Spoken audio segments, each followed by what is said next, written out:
The target is 100 water schemes across the states, with 5 in each of the local government areas. Charles Alpha, NTA News. The National Bureau of Statistics, NBS, says Nigeria's headline inflation eased to 32.15% in August 2024, down from 33.40% in July. The latest figures indicate that while inflation increased month on month by 1.25%, it remained 6.35 percentage points higher than the 25.80% recorded in August 2023. Urban inflation hit 34.58% year-on-year, while rural inflation stood at 29.95%. Food inflation surged to 37.52%, driven by price increases in staples, bread, maize, yam, and beverages. Despite a monthly decline, inflation rates remain significantly elevated compared to the previous year. The NNPC Limited has released estimated prices of premium motor spirit PMS, also known as petrol, obtained from the Dangote refinery in its retail stations across the country. A statement from Olufemi Soneye, Chief Corporate Communications Officer of NNPC Limited, indicates that the estimated prices are based on negotiated terms between NNPC and the Dangote refinery, which recognizes the current international gasoline prices and the prevailing foreign exchange rate in line with the provisions of the PIA.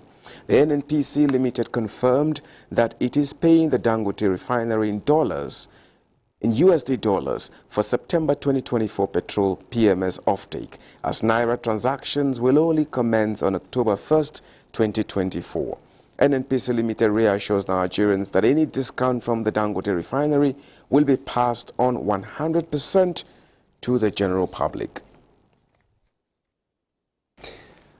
The National Industrial Court of Nigeria Abuja Division has restrained the Minister of Education, Professor Tahir Maman, from recommending and forwarding the name Dr. Basila Igboki as the rector of Federal Polytechnic Nekede in Imo State to President Bola Tinubu. Justice Isele gave the order in an interim injunction pending the determination of the substantive suit before the court. Justice Isele also restrained the governing council of the institution from accepting the nomination of Dr. Basila Igboki as its rector. The court equally ordered the service of the court processes on the rector, governing council of the Federal Polytechnic Nekede, and Dr. Basila Igboki through substituted means. After issuing the interim order, the court adjourned further hearing in the matter to 20th September 2024.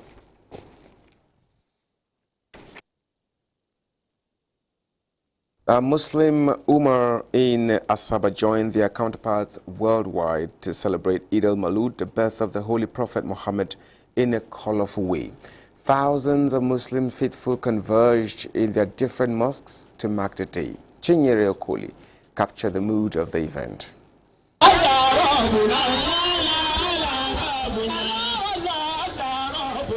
Eid-el-Maulud is an observation of the birth of Prophet Muhammad. It is commemorated in Rabiul Awwal, the third month in the Islamic calendar. In Asaba, the state capital, Muslim devotees held a Maulud procession featuring thousands of Islamic scholars and worshippers, old and young, from different parts of the state. They were dressed in their traditional regalia and marched through the major roads in Asaba, singing various worship songs and danced in honor of the Prophet Muhammad. Some leaders of the groups who spoke called on worshippers to continue in the virtues of Prophet Muhammad. He is a mercy to mankind.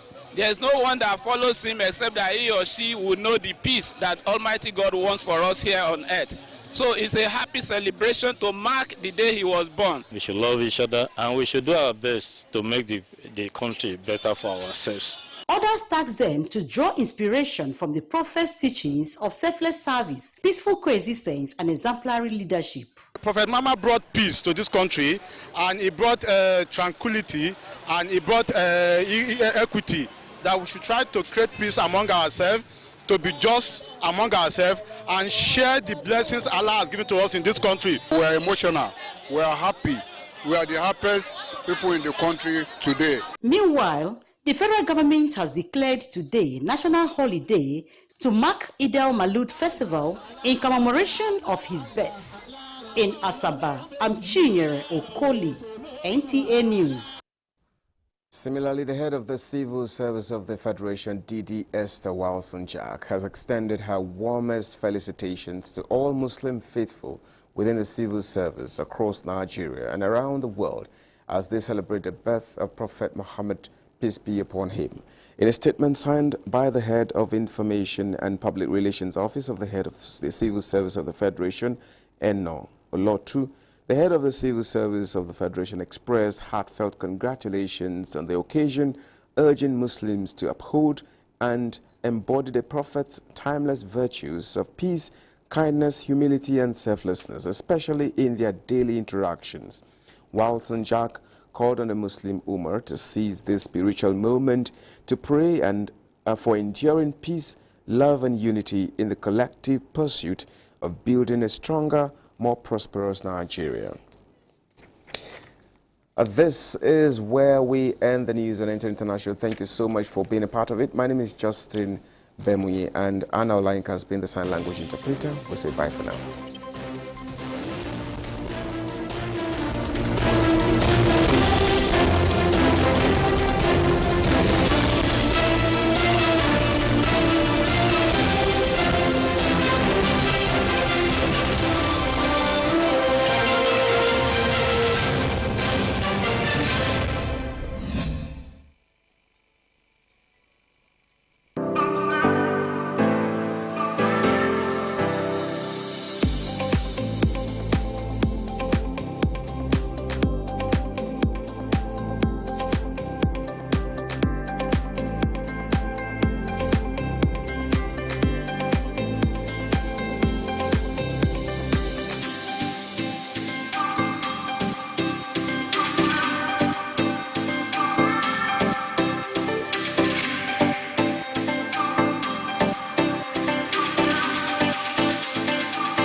Womanism, unlike revolutionary feminism, is a variant that sees the woman as a mother, wife, lover, and partner to the male in the society. The fundamental aim of the concept is not buttressed on binary opposition, but on unity in diversification of sexes. This is African Literature on the NTA, and I am Nina Bassi. Good to have your company always.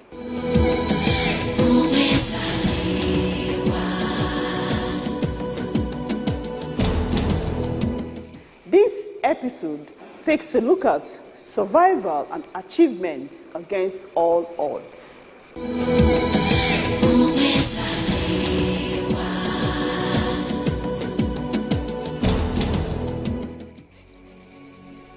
The stance of feminism in Africa is clear. It does not question the divine injunction of the submissiveness of the wife to the husband. Yet, this submissiveness is not a mark of mediocrity, seeing that women have distinguished themselves in diverse human endeavors. The mission of feminism, therefore, is that of presenting the woman in a realistic and unbiased way. It deals with the transformation of the woman from her traditional state of unfulfillment to an elated state of fulfillment. Zainab Alkali, in her novel The Stillborn, highlights the fact that despite the low status which patriarchy and religion arrogates to women in Africa, self-actualization can still be achieved within the sacred bounds of matrimony and maternity. When you read Stillborn by Zainab Alkali, you find out that the northern environment is being showcased as it is. Even though it's a work of fiction, you cannot deny the very essence of some of the shortcomings of the northern environment in terms of educational development, in terms of their cultural traits, in terms of what religion has been able to give to them. And so the plot is such that you have this amazing young girl who really does not want to fit into what her society fits her, but rather she's more explorative in her own sense. She wants things to be done the way she likes for it to be done, especially in terms of education, especially in terms of successes. And she's been seen as a very stubborn kind of girl because she violates almost all the doctrines of what the Northern Society stands for. But mind you, she's also very obedient and she also accepts the culture as it is. However, what she's against is the fact that she didn't have like that opportunity to do so many things that she wants to do for herself. That's the right word for it, I think, is independence. So her choice of independence is being restricted, but she on her own strives to get her independence. However, it will cost her, given the fact that she has parents who are very much against her. And if you read Stillborn very well, everybody seems to be against the character of Lee. So the novel opens with Lee going to school and they were in a lorry and the lorry swerved. So that is symbolic in a way because it tells you how her life is not stable the way she wants. And it tells you that she is also on a mission to exploring, to achieving her own purpose in life. So that's the bit of the plot. The Stillborn, as a title of the text, is symbolic. Once I see Stillborn, the first thing that comes into my head is like a child that's born dead. So I want to know, who is that child that's born dead? Lee feels like she's been suffocated so much that she needs her freedom. And she goes searching for her freedom to the point that she breaks a wall at night to go for a dance. So the dictionary defines stillborn as a dead child that's been born. And if you take it further, it tells you that something that you wish that fails. So when something is not developing to the point that you want and it fails, that thing can also be stillborn. So that's what stillborn is all about. So for this book to be titled Stillborn, you're going to see a lot of failings coming from either the society of the stillborn or either from the characters themselves or from the predicament that they face every day in terms of environmental factor and what have you, or education and what have you. So that's what Stillborn is all about. Themes of love versus lovelessness, independence versus dependence, adventure, change, among others, were x-rayed by Zainab in the novel. When we want to look at the themes of Stillborn, it's also imperative that because of some of this lack of social and economic development in this environment, we find out that the themes are very numerous. You find themes like love. You even find love versus loveless in that case now, because why is Lee's mother the way she is?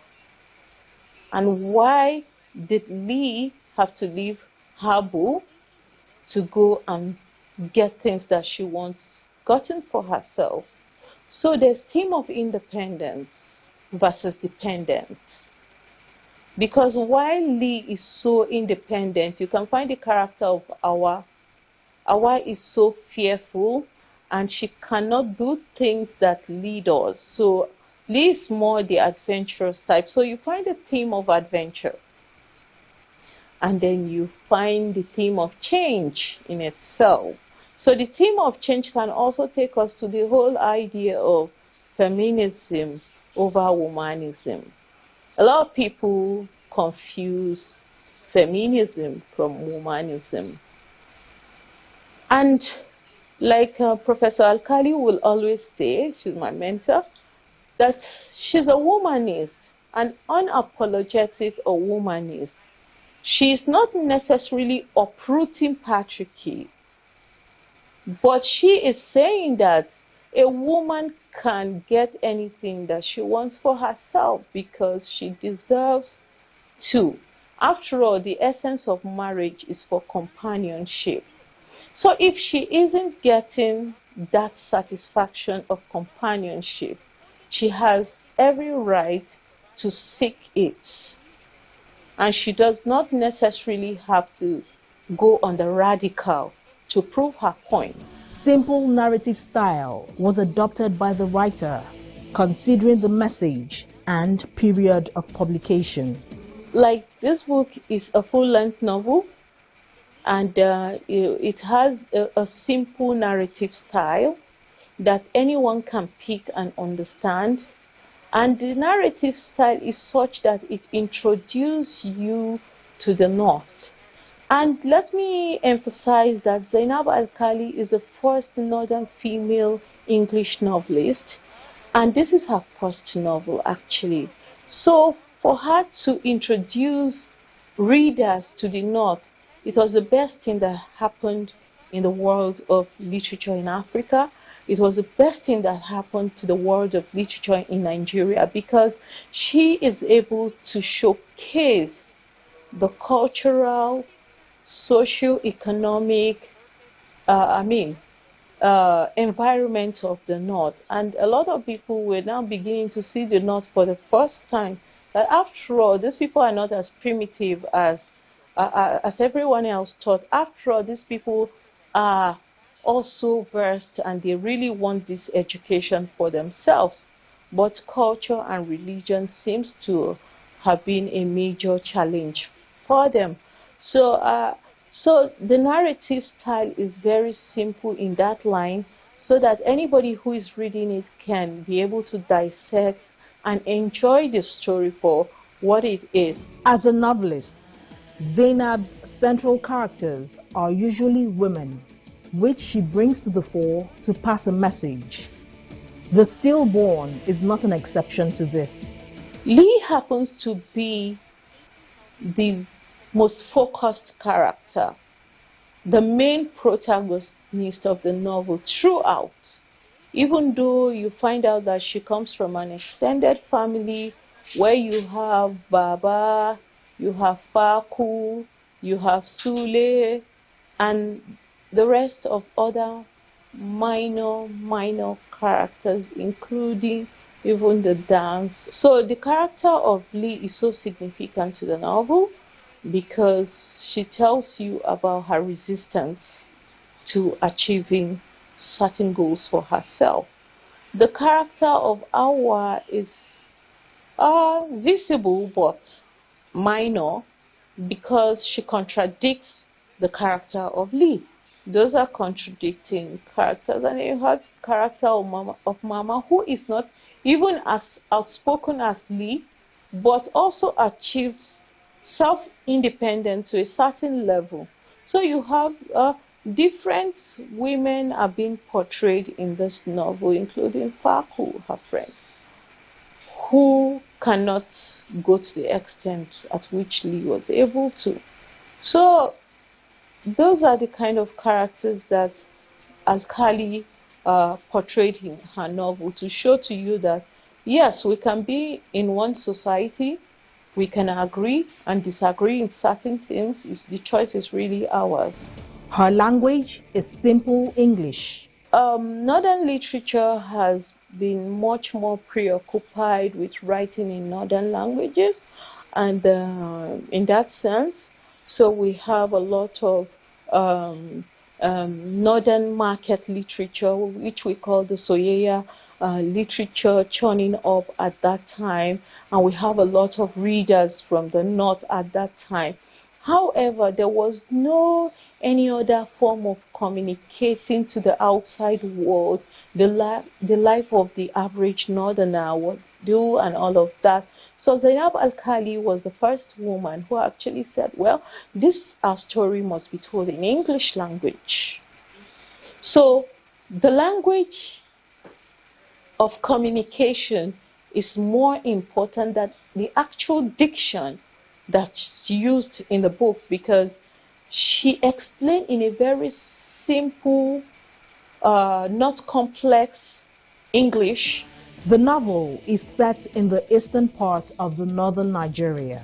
You can see sketches of places like Jos, Plateau, Gombe, or Borno.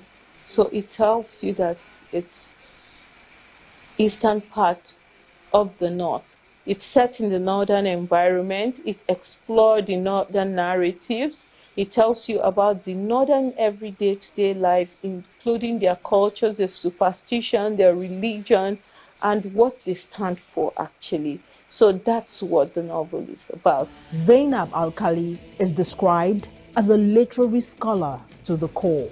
Professor Zainab Alkali, as we all know, she's the first female northern novelist of English, and she's written so much work. One of the most famous of her works is The Virtuous Woman, and The Stillborn, which happens to be her first, The Dissidents, and Cobwebs and Other Stories. And she is still very much in the mainstream of literature. She's my mentor, and she's a womanist. Literally, she's a scholar to the core, well-traveled in terms of promoting literature and Africa to the other parts of the world. She's a very simple woman to the core. A lot of people will ask whether If Stillborn is an autobiographic note, but like she often says, it's purely fiction with a sketch of real life places and things that is possible to happen to real life characters.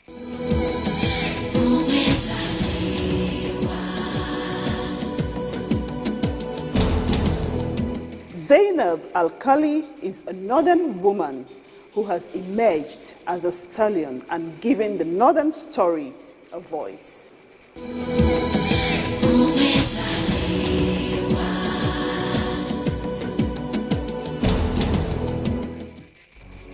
Stillbird is Zainab Alkali's first novel, which conjures the picture of women's struggle to survive through any means as a way of responding to male subjugation in a society that would deny them a place, a voice, and visibility. Zainab is a northern writer, born in February 3, 1950, at Tura Wazila in Borno state of Nigeria. Her Islamic family came from Tura Wazila in Borno state, and later moved to a Christian village in the then Gogula state, now Adamawa, where she was brought up. Zainab is a teacher, novelist, senior lecturer, educationist, and a professor. She started primary school at Waka Girls Boarding School, B, and later to Queen's School in Ilorin, Kwara State. Earned the Bachelor of Arts degree in Bayero University, Kano, and the Master degree in African Literature in English from the same institution. Zainab Alkali, as a feminist, advocates for the liberation of the girl child and women in the society through her short stories and novels. She came to limelight of Nigerian literary scene with the publication of the long form, The Stillborn, which established her as a lone voice from the wilderness. By this, Zainab is seen at the time as the only female writer of significance from the northern Nigeria. A subsequent publication of Virtuous Women placed her at the fore of the now emergent voices from the northern region. She has worked as a senior lecturer in English department at the University of Maiduguri, Borno State, worked at Primary Healthcare Development Agency in Abuja, then Faculty of Arts at Nasarawa State University in Kefi. She won the Association of Nigerian Author Literary Prize in 1985. Some of her works include The Stillborn, The Virtuous Woman, Cobwebs and Other Stories, The Descendants, Invisible Borders, and more.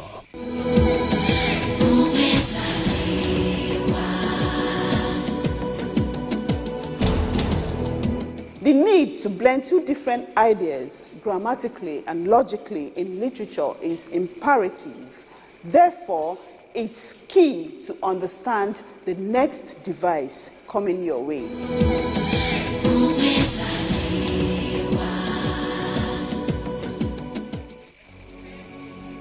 Zeugma is an interesting literary device that uses one word to refer to two or more different things in more than one way. It inspires the reader to think deeply. Zeugma has been part of the English language since the 15th century and originates from Greek. In Greek language, it means joining, yoking, or bonding. In grammatical terms, a zeugma is when a verb or adjective modifies two nouns to form one idea. Essentially, one word is applied to two or more other words in different ways. To get a better understanding of zeugma, here is a famous zeugma example from Star Trek: The Next Generation. You are free to execute your laws and your citizens as you fit. Execute above applies to both laws and citizens. So, in essence, they are saying you are free to execute your laws and execute your citizens. However, using zeugma simplifies the sentence and has a shocking effect. Zeugma, like the pun, is economical. It contracts two sentences into one. It links unrelated terms, mental with moral, abstract with physical, high with low, and thus generates surprise. Types of zeugma. Zeugmas are of two types: those in which the governing word is the main verb. In this case, they are subsequently categorized according to the position of that governing verb. The second type is those in which the governing word is another part of speech, usually the subject noun.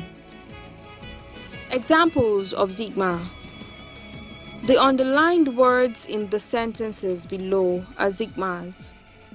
All over the plateau, the farmers grew potatoes, cabbage, and spring onion. He fished for trout and compliments. He opened his mind and wallet every time he went out with her. She firmly held her tongue and her hand. The storm sank my boat and my dreams. She kicked that bad habit and soon after the bucket. Importance of zeugma. Zeugma, when used skillfully, produces a unique artistic effect, making the literary work more interesting and effective, as it serves to adorn expressions and to add emphasis to ideas in impressive style. Zeugmas are used by writers and poets from several centuries ago to add vividness and conciseness to their texts.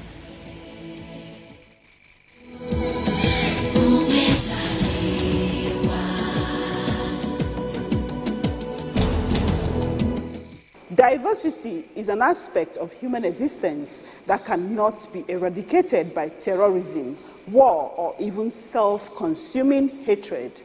So, let's claim the wealth of values it represents for all and make our continent a better place for all to live in.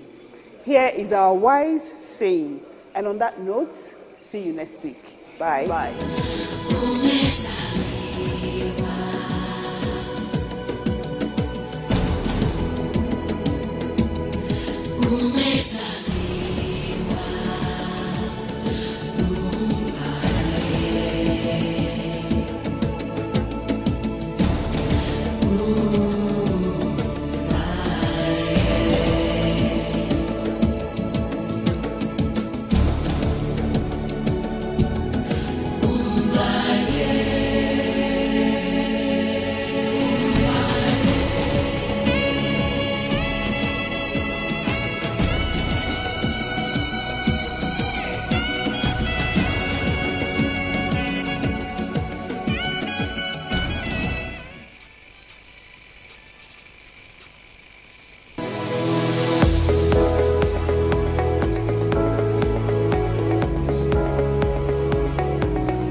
Most African nations gained their independence in the 1950s and 1960s, with liberation and an increased literacy. However, before this time, many African writers and poets suffered greatly and were compelled to cast aside their artistic vocations in order to be involved in the liberation struggles of their people. African literature in the 19th and 20th century, from Phyllis Wealthy down to Achebe and Ngugi wa Thiong'o, was an unhappy one. It was a weeping literature, a literature of lamentation and protest, following Africa's unhappy experience with slavery and colonialism. A number of collections of Agostinho Neto's poems, it has been all the way protest poetry, in fact more of lamentation. That portrays the fact that before that there have been many things happening in the society, like slavery, dehumanization, discrimination, racial discrimination, subjugation, exploitation, and all. So all of these put together carve a niche. You know, it was just like there was a need for this, and it actually birthed out this title, the bereaved land of Africa. So everything in Niger's food adventures.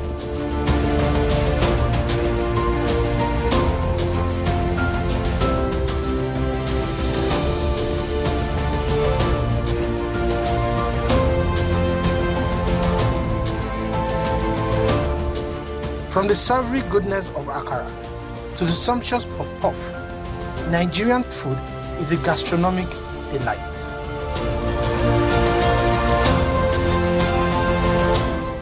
tuned as we uncover more mouth-watering delight.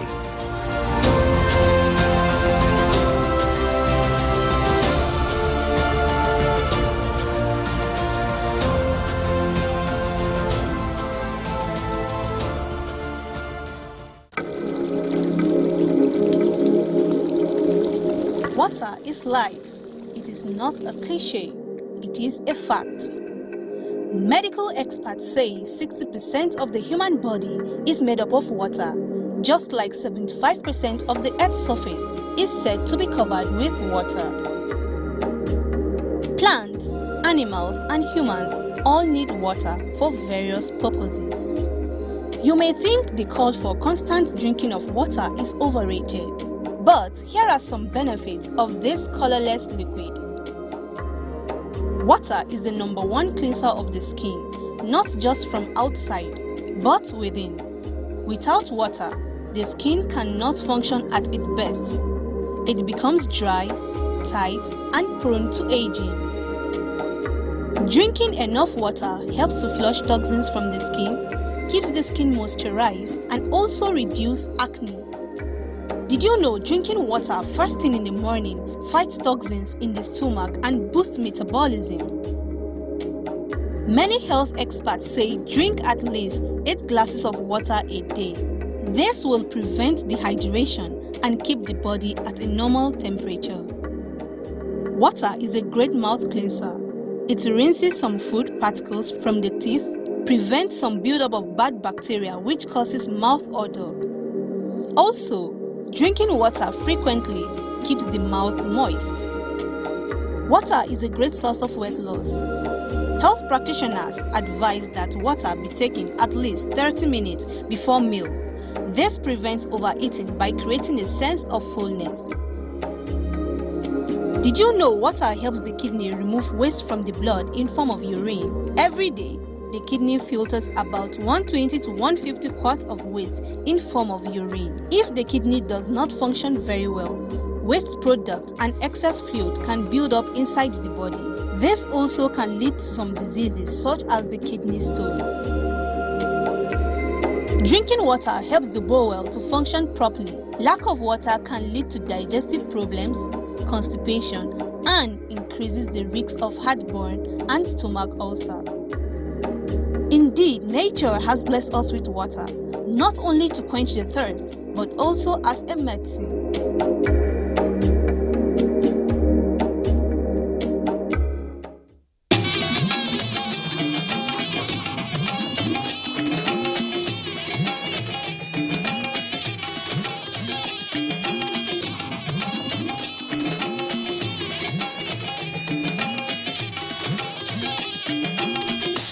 This is the network service of the NTA.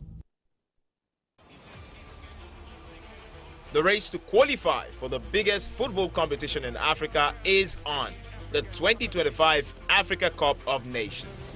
48 teams in 12 groups, with only the top 2 teams in each group qualifying for the African Cup of Nations in 2025 in Morocco. Don't miss the action, suspense and unrivaled coverage on AfroSport TV and its affiliates partners across Nigeria, starting from September 2024 to November 2024. AfroSport, your freedom of sport. At Home Options, you're welcome to a world of elegance where every corner whispers sophistication. Step into our showroom and indulge your senses with our timeless designs and craftsmanship, from plush sofas to magnificent dining tables that host lifetime celebrations. Our collections, the hallmark of luxury. Create your haven with exclusive bedroom selections and turn your sanctuary into a realm of refined tranquility. When it comes to bathroom solutions, our stylish fixtures, lavish tubs and showers are crafted for your well-being, transforming your daily routine into a ritual of indulgence. At Home Options, we provide lifestyle solutions. So, visit our showrooms in Lagos and Port Harcourt because your space deserves to mirror your impeccable taste. Home Options, live well. the way from Akwa Ibom State is the occupied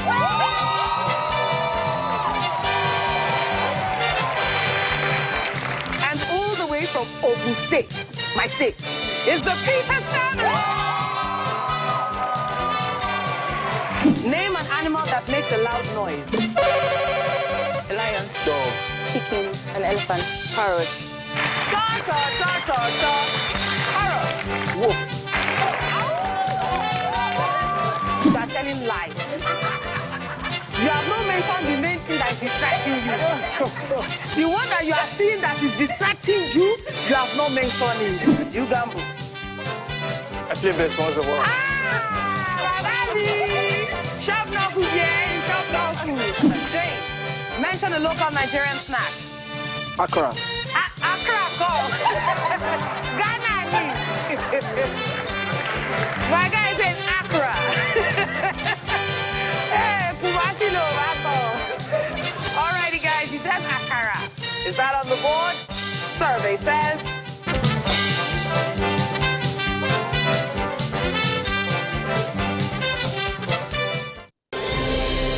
A new edition of TV Guide is out. This time, we got up close and personal with the transformational legislator, the Deputy President of the Senate, distinguished Senator Barrow Jibrin. It created a difference in terms of representation through interventions that have brought an unprecedented infrastructural development to my area. This edition is a compendium of mind-blowing stories for your reading pleasure, ranging from technology, entertainment, economy, media, politics, family, and lots more. It is indeed a park of excitement as we take you through every aspect of life. Pick up your copy and get abreast with issues and trending features within our space. TV Guide, very incisive, very educative and compelling. Grab a copy at the vendor near you or any NTA station nationwide. TV Guide, your indispensable companion. We all get that party where they get your back anytime or day. E go carry a matter for head like say na your own. Now so Go TV tanda for your side as your party for correct enjoyment. We not a tear pocket. For this Go TV Super Plus Golden Window, you fit touchlight all the 380 Premier League games, correct local shows, and better film. We day for you. Make your sharply upgrade or recharge your Go TV on top Super Plus to enjoy every today. The Super Plus Golden Window don't come out money now. No do yourself, oh. Go TV. Love it.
For over 6 decades, Bank of Industry has been here, driving Nigeria's industrial development through financial and business support services to micro enterprises, small and medium enterprises, and large enterprises across Nigeria.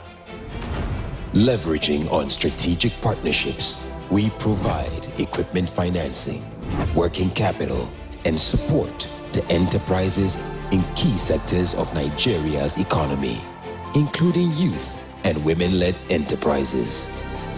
Whatever your business needs, starting up, expansion, diversification, modernization, or rehabilitation, we'll be here, always to support you. Bank of Industry, transforming Nigeria's industrial sector.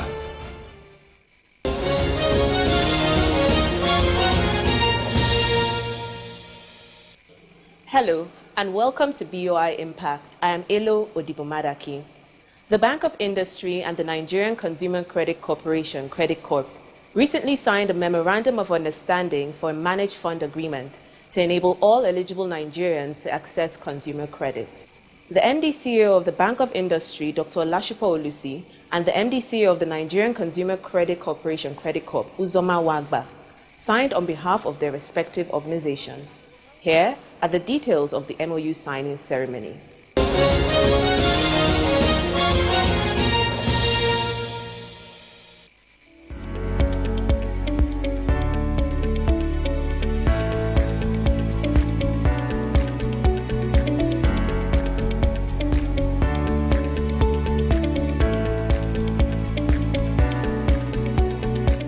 How do we expand the capacity of individuals for economic demand, to demand the goods and services that their MSMEs are producing?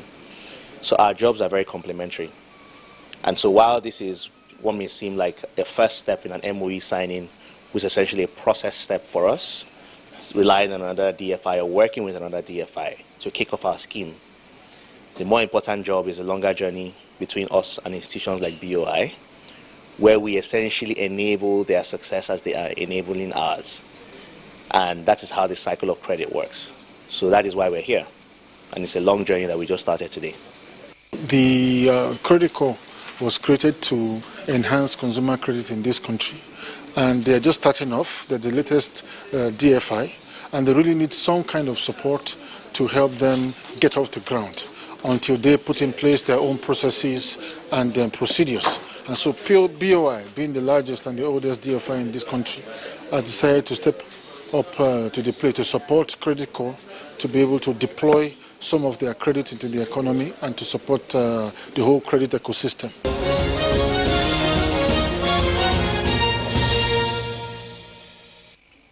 You're watching BOI Impact. We're excited to announce the flag off of our tree planting initiative, BOI Grows Green, planting trees for future.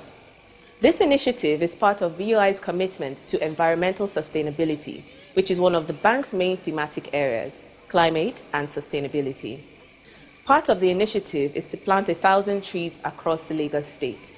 During the flag-off, 20 trees were planted on Providence Street in Lekki, Lagos, with plans to plant 980 more trees across the state.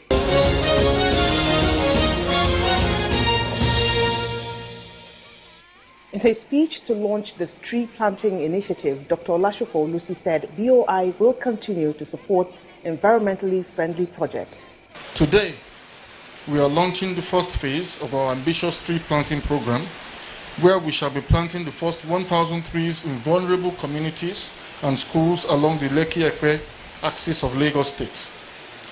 These locations were carefully chosen due to the historical and continued adverse impact of climate change on their communities. This is the first of many such exercises to come.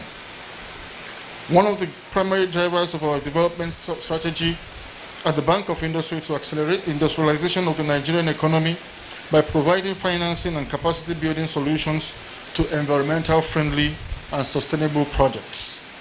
That is why we have identified climate and sustainability as one of the 6 thematic areas in our corporate strategy to catalyze our development interventions towards addressing climate-related opportunities and risks in Nigeria.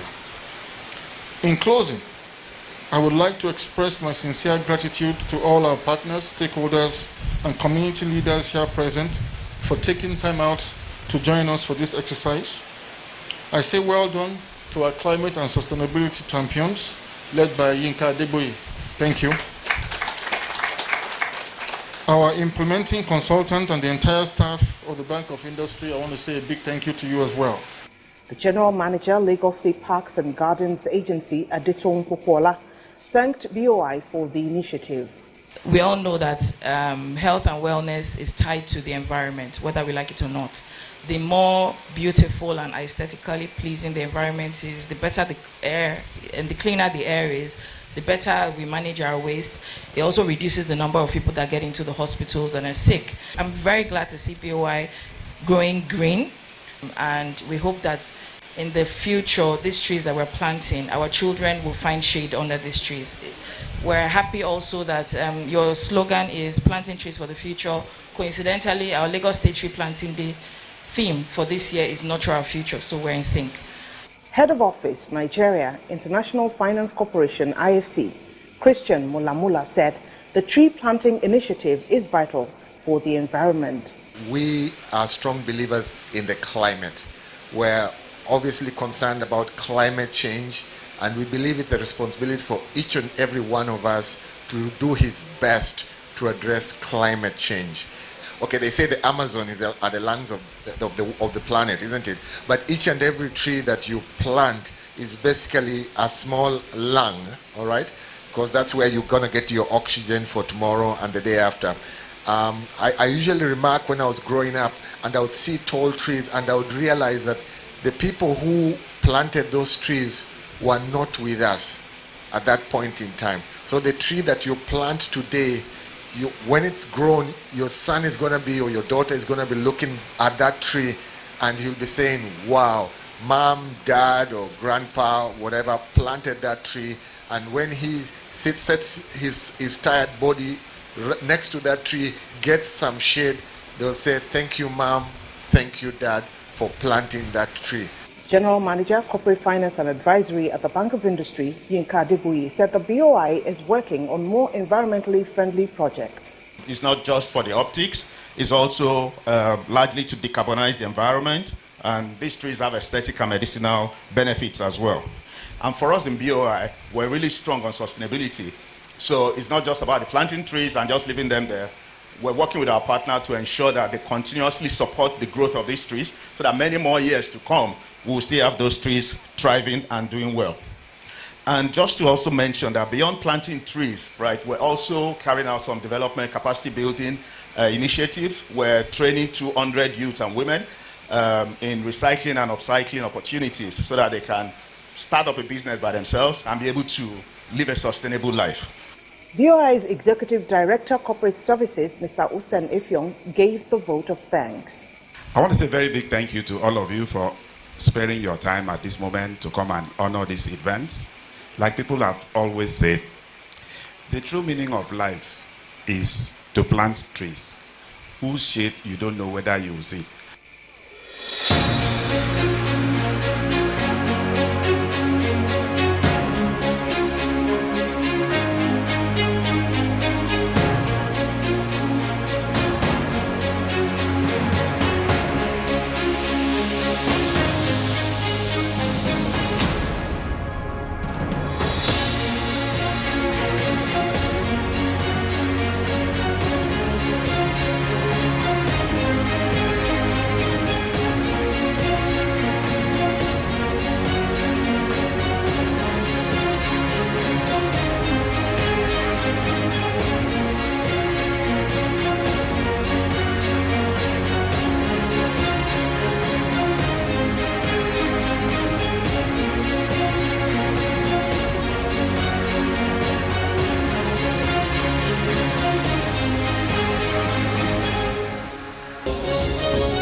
For over 6 decades, Bank of Industry has been here, driving Nigeria's industrial development through financial and business support services to micro enterprises, small and medium enterprises, and large enterprises across Nigeria.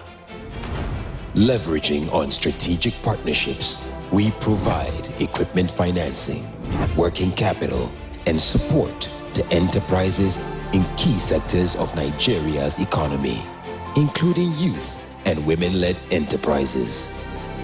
Whatever your business needs, starting up, expansion, diversification, modernization, or rehabilitation, we'll be here, always to support you. Bank of Industry, transforming Nigeria's industrial sector.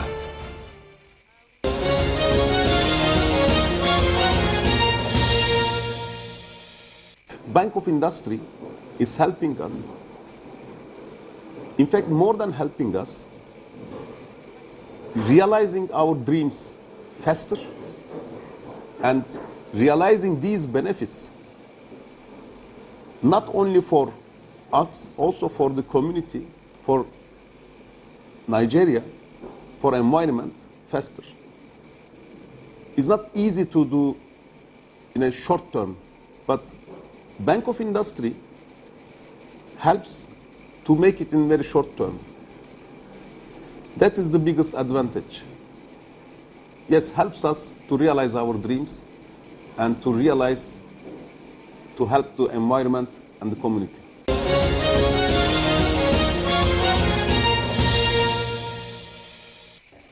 Thanks for staying with us on BOI Impact. The Managing Director of the Bank of Industry, Dr. Olashipa Olusi, recently visited some BOI-supported projects in Lagos State. These include Imose Technologies Limited, Jawa International Limited, and GAC Motors. Here are highlights of the visits.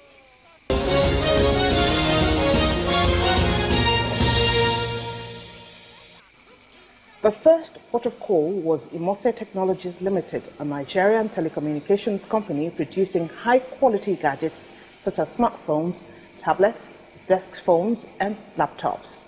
Through BOI funding, Imose has expanded its production capacity to assemble these devices locally, reducing the reliance on imports, thereby creating jobs for Nigerians.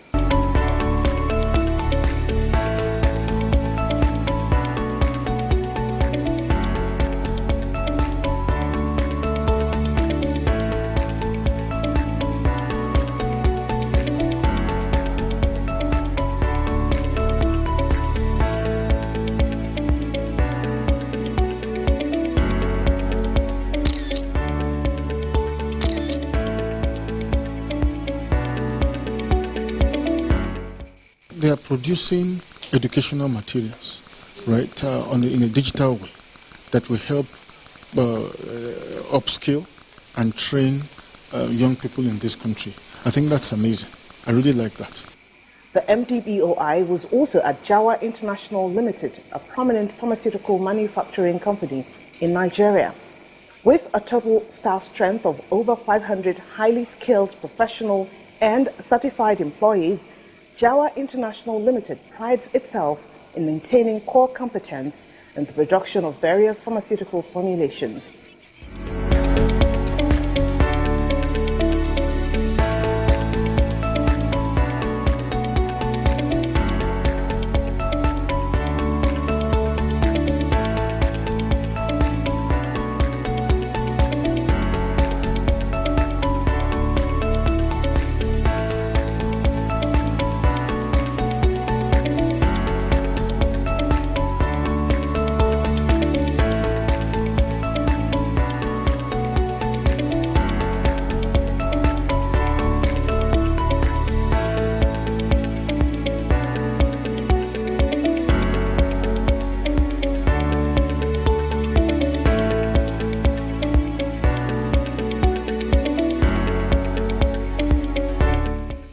We started with 5 products initially, and today we have more than 50 products which we manufacture in all the 3 divisions of our existing factory. This plant, capacity-wise, this is the biggest in the whole of West Africa. What we need is, we want to extend it, that area, gap area which I have shown it, to manufacture tablet also. It's wonderful to see a facility. I think it's a great facility. I want to congratulate you on the successes that have recorded in terms of development of numerous products in the course of your existence in Nigeria. And you are doing well. And I believe that, again, you are the sort of company that we would like to support so that we can fill any void that's been left in the production of critical drugs that are relevant for the Nigerian market. The third call in Lagos was at GAC Motors, a global automotive industry player. The company's product line includes sedans, SUVs, as well as large and small buses. GAC is recognized for offering cost-effective vehicles while maintaining high engineering quality and luxurious designs. The visit to GAC Assembly has reaffirmed BOI's commitment to supporting local automobile manufacturing.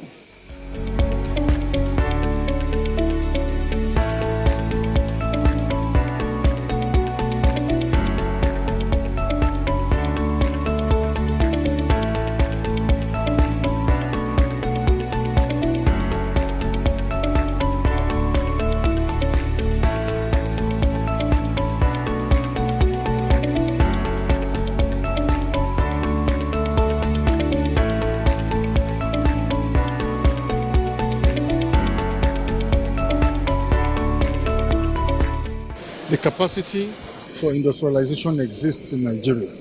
All it takes is a well-packaged plan and project that is implemented over time.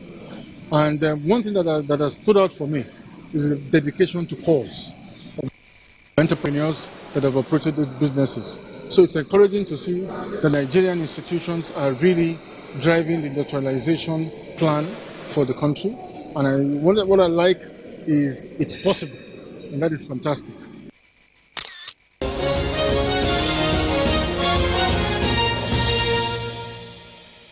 Still on BOI Impact, Dr. Olashipo Olusi also visited some BOI-supported projects in the Federal Capital Territory of Abuja. They are GU Ebeco Industries Limited, NISA Premier Hospital, and Abuja Industrial Park.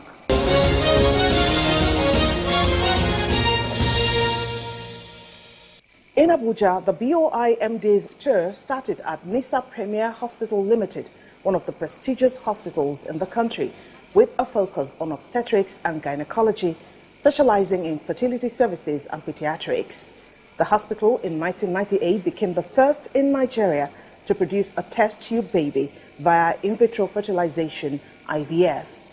They currently offer direct and indirect employment to over 1,000 staff, with plans to increase this number. The Bank of Industry is supporting them to achieve this feat and many more.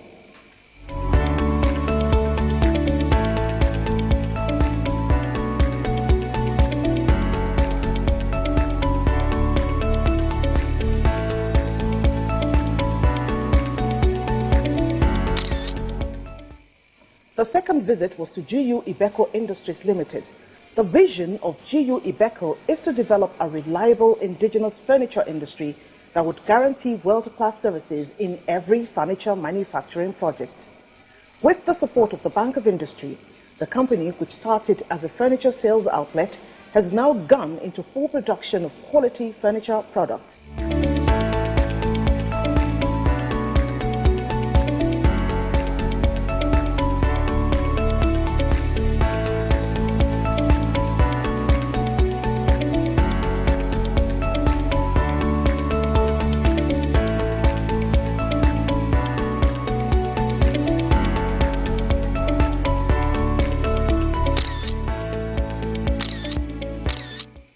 I'm so happy and delighted that the MD Bank of Industry is the GU Group today. And Bank of Industry have been a very big support towards us. They have been GU affairs, is their own affairs. Whenever we belong to them, they can do them, they help us and do whatever they can do to support us. BOI is in our back, backing us, and we are grateful. It's wonderful to see that they've grown. They've got facilities across the nation. They're employing about 1,500 employees. They have, national distribution system. They have a number of projects that they're handling at the same time. So I'm very delighted to be here and to witness firsthand the progress that a wood processing furniture company has evolved to this level in Nigeria. The last visit was to Abuja Industrial Park, a subsidiary of Zeugma Group. The group has ventures in various industries, including mining, ready-mixed concrete, hot-mix asphalt production, high-end smart housing investments, industrial zone, and power plant constructions.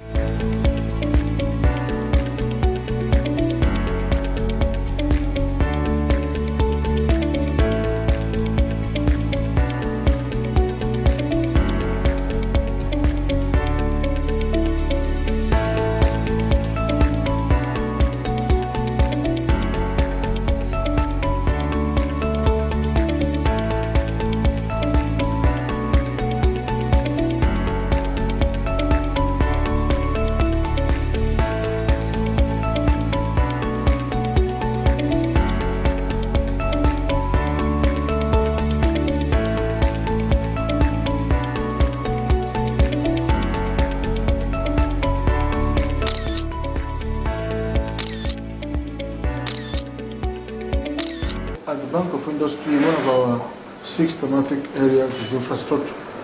And we are committed to supporting industrial infrastructure. And this is why this project is very, very important to us, so that we can showcase that this is also a critical objective for the country. And in that spirit, we've decided that we will continue to support the proliferation of industrial parks across the nation. Yours, of course, is a test case for us. We know that,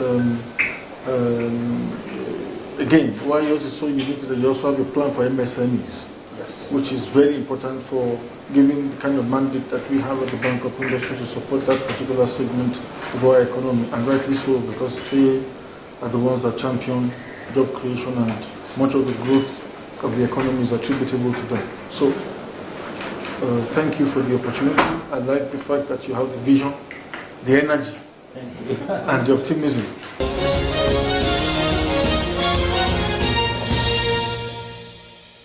The Nigerian economy will benefit greatly when we support Nigerian manufacturers by patronizing made-in-Nigeria products. And in line with the federal government's laudable industrial development initiatives, we at the Bank of Industry will continue to support entrepreneurs with potentially bankable business proposals that have considerable employment-generating and wealth-creating prospects. Please visit our office closest to you or our website, www.boi.ng. I am Elo Odibomadaki. Thanks for watching.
Hello and welcome to another episode of Customs Duty brought to you by the Nigeria Customs Service, NCS.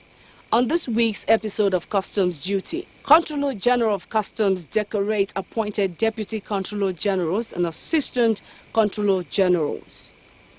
Public Relations Unit holds 3-day conference, widens the scope of practitioners in the service. We'll also bring to you other reports alongside the usual Customs Hub segment, where we get you informed on activities that relate to import and excise duty collection for the week. I am Tosi Obiakeme. Thank you for joining us. Don't go nowhere. We'll be right back.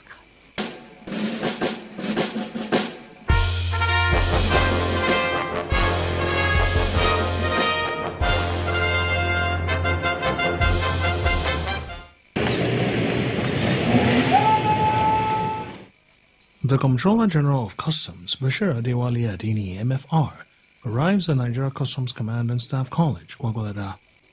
He is ushered into Senator Ahmed McGurvey Hall, and the occasion is the 2024 Public Relations Conference, a 3-day event with the theme Navigating the Horizon, the Evolving Paradigm Shift in the Public Relations Activities of the Nigeria Customs Service.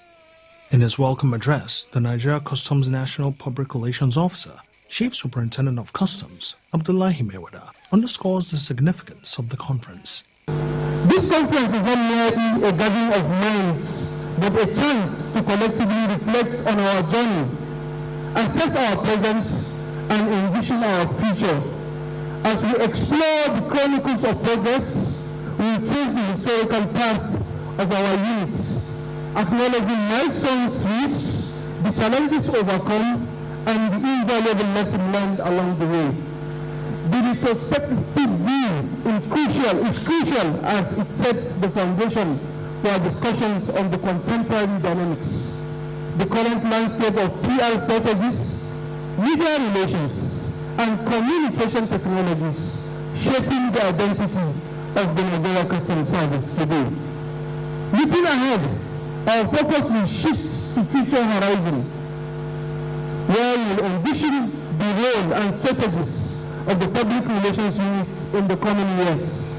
We must embrace innovation, adaptability, and emerging trends to ensure our communication remain effective and relevant in an ever-evolving global environment. In the words of Marshal McLuhan, Global Village. Commander, Nigeria Customs Doctrine Command, on whose domain the conference held, applauds the initiative. Gathering is not just a celebration of our shared past, but also an opportunity to chart a more dynamic and effective future for our public relations function. This initiative inspired our Corporate General Bashir Wale Adini MFR, who himself served diligently as the public relations officer for so many years, reflects the commitment of the Nigerian Customs Service to continually evolve and adapt to the changing dynamics of public engagement and communication. His vision is clear: to foster an environment where our collective experiences can shape and enhance our public relations strategies. The President, National Institute of Public Relations, does not see the conference as only a wise initiative, but also one that projects further what public relations practice is worth, as demonstrated by Comptroller General of Customs, Bashir Adewale Adini. For me, as a PR practitioner, I must say that the current CG has demonstrated to us that public relations is life. He has lived it, he has demonstrated it, he has shown it, even in the way he has done his work as a CG. Occasionally we have seen him going into the lion's den to quench fire, and some are troubled because they think that he may be swallowed, but he just will do his own thing and then come out because he knows how to connect, he knows how to relate, he knows how to network, and these are the essential elements of public relations. So CG, we are very delighted.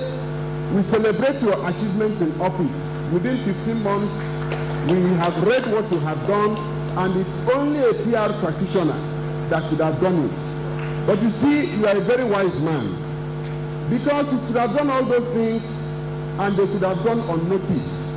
And that's why you have to identify a man like Abdullahi Mewada and ask him to be the spokesperson of customs, because he understands what it is to project what has been done. Otherwise, every other person will be busy blowing their own trumpets, and no man is blowing your own trumpets. You have been very wise, And that's why you approve this training, because you know and you believe in training, in learning, unlearning, and relearning. And that's what we have seen in the last few days. Trade Modernization Project, a major sponsor of the conference, is well represented and commits to more strengthened partnership with the Nigeria Customs Service. Congratulations for this program. TNP, Trade Modernization Project, is very happy to continue to partner with the Nigeria Customs Services, particularly the PR unit, which has made our work to be celebrated, to be recognized nationwide, not just as a modernization project for NCS, but also as a game changer in the public-private partnership space of Nigeria. And I'd like to congratulate the PRO for not only the work that he's doing, but being recognized for that work as testament in the award that he received as the National Spokesperson Award by NIPR. So we continue to partner. In his submission, Bashir Adewale Adini begins by extolling the virtues of being a PR practitioner, especially in the Customs Public Relations Unit. I'm indeed very, very delighted to see all of you. PR in Customs has evolved over the years. From the days of Alex Akinyele and Chief Innocent Okoye, to the days when we had people from diaspora. We've moved to the days when we now see cameras being taken at very ridiculous angles. People are now moving cameras from Honda and they are projecting it up. Such has been the evolution that we've had in public relations. But then we never lost touch with ourselves over the years, the old and the new generation. Of those that have been in charge, I must say that we put premium on that narrative that looking good is good business. And that's why when you see all of us, only very few of us grow very horizontally. Most of us, we try to grow vertically and always ensure that over the years. One other thing that defines us in public relations, it finds expression in the Latin words, hot optimum, hot nihil, which translates loosely to it's either the best or nothing. You are either the best in what you do or don't even get yourself there. And this is what you will see of all of these officers who are in public relations in Customs. I can say that for Customs, including the shy one that you saw here. They are always the best of the officers in terms of discipline, in terms of commitment, in terms of professional standard. He enjoins all members of the public relations units and Customs to remain focused and be on top of their game at all times. Being a PR professional, I cannot afford to keep my eyes off the ball. The PR family is very, very happy to have one of their own as the Controller General of Customs. And you will see that we have demonstrated excellence in everything we do. Not just when we are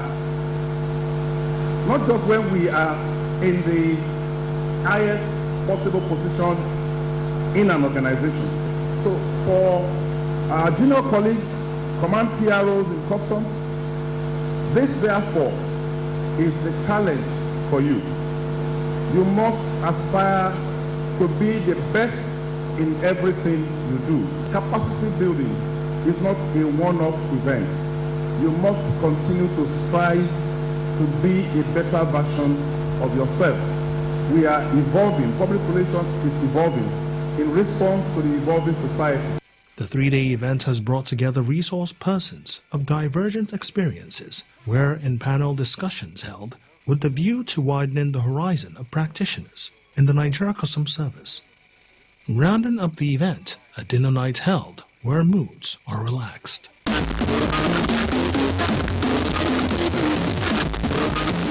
Indeed, the three-day event can rightly be referred to as a reunion of past officers who have served in different capacities in the public relations unit of the service, with those serving in the unit at present in a family reunion.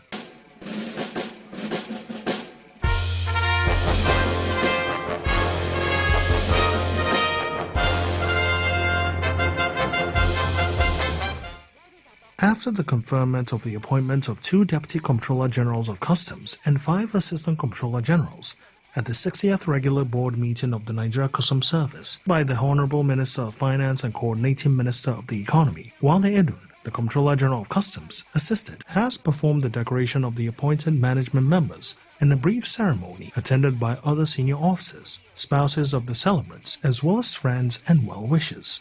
In his remark, the Comptroller General of Customs, Bashir Adewale Adini, MFR, while wishing the decorated officers a successful tenure of duty, expresses confidence in their capability. The service is on the course of a kind of transition from one generation of officers to another. To the younger generations of officers, I would want to assure you that there is no cause for alarm for a number of reasons. First, these sets of officers that we have elevated have been selected very carefully on the basis of merit. I want to assure you that these are officers with proven integrity. These are officers that have shown competence, diligence, and commitment in their approach to their work and responsibility. So there is going to be a rich depth of people that can give you inspiration for what you do. They will provide mentorship, they will provide guidance for the younger generations of officers that are coming. He uses the medium to remind them of the service's expectations on them and the task ahead. I also want to assure all these officers that the basis for their appointments is strictly merit. And if the basis is merit, it is expected that they will justify the confidence that we have reposed in them. Therefore, the virtues of commitment, of dedication, of discipline, and most importantly, exemplary conduct is expected from all of you. I want you to continue to use merit or to depend on merit to drive your operations. We are in a period when we should begin to identify, nurture, and cultivate those that will form the future leaders, the future leadership of the Nigeria Customs Service. The Deputy Comptroller General in charge of enforcement, inspection, and investigation responds on behalf of the decorated officers. As the saying goes, to whom much is given, much is expected. And the reward of hard work, they say, is small work. In the light of this, on behalf of myself and all the newly elevated colleagues, we are pledging an untainted loyalty, unwavering commitment to duty, and unparalleled dedication to service. With an uncommon CDC, we will strive to build an uncommon management team with a view to achieving uncommon goals. Bashir Adeni has earlier encouraged families of the elevated officers to continue to render them the support and encouragement to continue to serve the nation.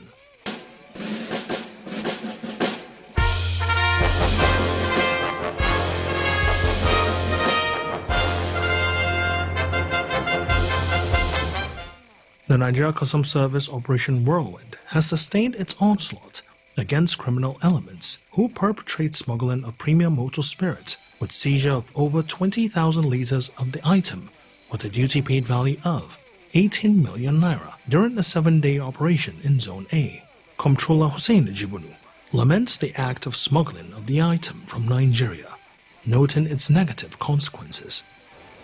When you have excess of these things outside, it tells on our foreign exchange. Because with that now, a lot of smugglers will be looking for dollar to go out there, which obviously it will have impact on our naira. Another economic disadvantage is that those in the country here will not see these products for use. The security implication is grievous in the sense that these products, when it falls into the hands of non-state actors, terrorists, bandits, kidnappers, they will use this to oil their machine to come in to attack us. And it is important we tackle it headlong. Comptroller Ijibunu urges on patriotism while sending a clear message to smugglers of PMS. It behoves on all and sundry, not only security agencies, patriotic Nigerians, to come up with credible intelligence or information to us as to those that are supplying these things to non-state actors to come and give us attack. The irony of it is that why do we have to oil the machine of our traducers? We are giving them power.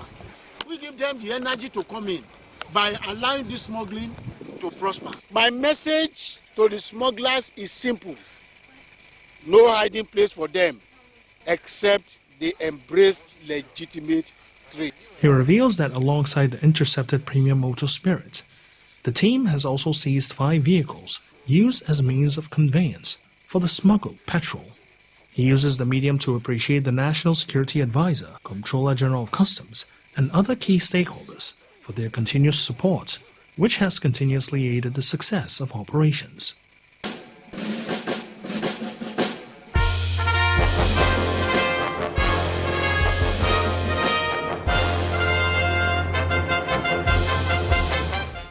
Efforts of the Joint Border Patrol Team Sector 2 at suppressing smuggling activities and illegal migration have sustainably been crowned with success. While briefing members of the media, the coordinator of the team, Deputy Comptroller Mohammed Shaibu, discloses that his team has intercepted items valued at 1.3 billion naira in the third quarter of 2024. The items he discloses include 4,019 jerrycans of 30-litre premium motor spirit, 2,633 bags of 50 kilograms foreign bubbled rice, 790 pieces of codeine, 868 jumbo bills of used clothing, 154 blocks of cannabis sativa, and 135 sacks of used footwear. Others are 15 units of fairly used cars, 5 means of conveyance, 4 trucks, and 2 motorcycles, among others. Deputy Comptroller Shoaibu emphasizes that the team's success goes beyond interception of items. Together with the Nigerian Immigration Service, being a critical component of the Joint Border Patrol Team, we intercepted 135 persons refused entry. Then 11 persons refused departure. 18 trafficked in person and 2 suspected trafficking agents who violated immigration laws and were immediately handed over to the Nigerian Immigration Service for further investigation and prosecution where necessary. The sector also recovered a total of 26,131,260 naira only as revenue through issuance of debit note. When asked about the preparedness of his team to tackle likely increased smuggling activities, especially during the Ember months, Deputy Comptroller Mohammed Shaibu submits. The sector is fully prepared to face the challenge ahead as we are into the last quarter of the year 2024. We are enhancing our collaboration and use of intelligence to contend with the possibility of more desperation from smugglers. We are taking more proactive measures to confronting them with increased vigor in line with the CGC's marching order. That is Bashir, Adewale, Adeni, MFR, DSM, FNR, IPR, PSC, DAGA. I want to use this opportunity once again to urge the smugglers to shun smuggling and avoid being lured into crimes with aim to making easy work. The coordinator, Joint Border Patrol Team Sector 2, stresses that deployment of intelligence and operation tactics and techniques by the team have been paying off and more successes are underway.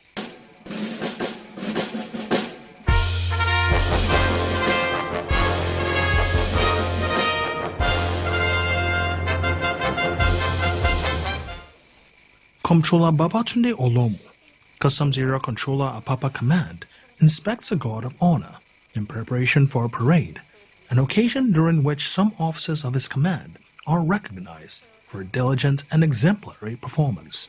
He admonishes officers as part of the event. Let's continue to do our best at our different beats. I assure you, your good work will be rewarded. The highlights of the occasion is presentation of certificates to the deserving officers. As he speaks with the Customs Duty crew, the Customs Area Controller gives an insight into the significance of the recognition. This will be the second series in the recognition given as a command to officers since my coming on board, and this had really gone a long way in ensuring that healthy rivalry is being ensured among our officers and men, as well as efforts towards the attainment of our revenue targets. Those who have been seen to be up and doing their various beats, as well as those who appear very neatly within the month under review. So these are officers which we felt it's very important to recognize them. He speaks further about what accounts for the tremendous revenue general performance by the command. It's plugging revenue leakages that have been the major source of most of this revenue which we had reported. I've also said it that it's not that the cargo throughput had increased, it hasn't. It has even reduced drastically. And we've seen a monthly reduction when you compare with the corresponding periods last year, July, last year, August. We've seen over 3,000 declarations reduction. So, however, we're able to plug leakages and to ensure maximum payment of revenue to the coffers of government, and this has assisted towards what you are seeing today. The Apapa Command has so far generated 1.416 trillion naira between January to end of August 2024.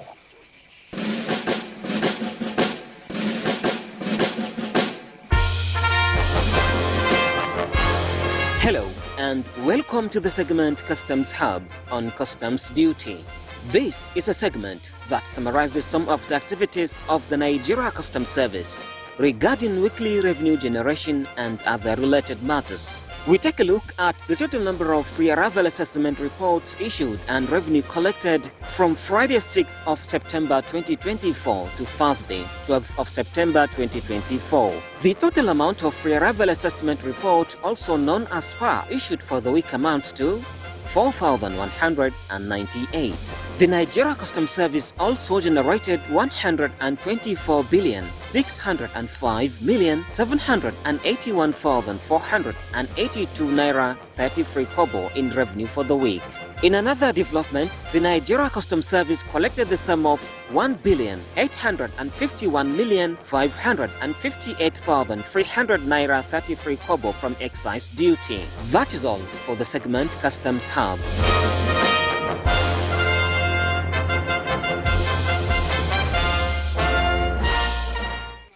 We have come to the end of this week's episode of Customs Duty. For more information, you can always follow us on our social media handles now being displayed on your screen. You could also visit our website at www.customs.gov.ng for more updates about the service. See you same time next week. Don't forget to shun smuggling, avoid corruption, and embrace peace. Remember, we all have a collective duty to make Nigeria a prosperous nation. Play your part and we will achieve a Nigeria of our dream. I am Tosin Obiakeme. Thank you for watching.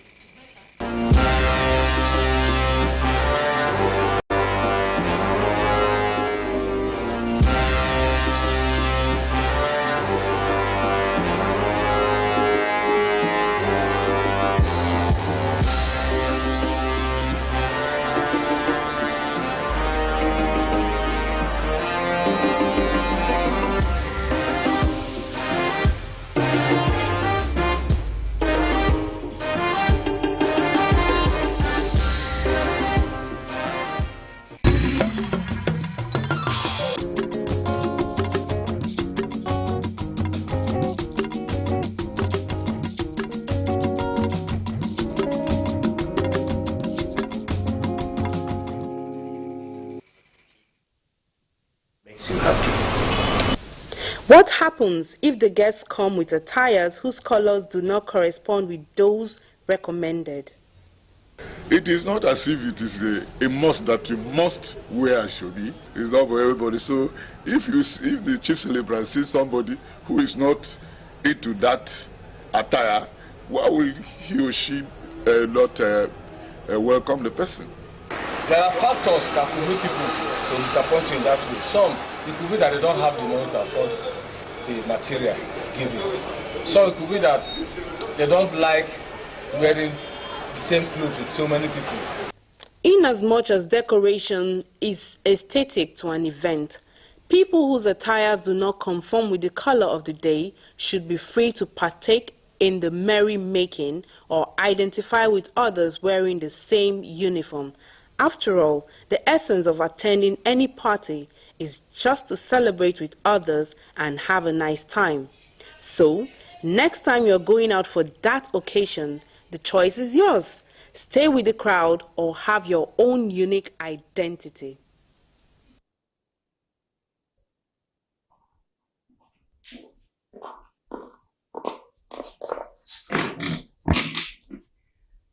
Cholera is a serious bacterial infection. People become sick when they eat food or drink water contaminated by the bacteria Vibrio cholerae. The symptoms are severe diarrhea, dehydration, and even death if it is not properly treated. Here is how you can keep yourself and your family safe from cholera. Drink only clean, safe water at all times. Maintain excellent hand hygiene by using water and soap to wash your hands at all times, especially before you eat or after you go to the toilet. And if you don't have access to clean water when you need it, you can use alcohol-based sanitizers. Avoid eating from unhygienic food vendors. Cook your food thoroughly and, of course, wash your fruits and vegetables thoroughly before you eat them.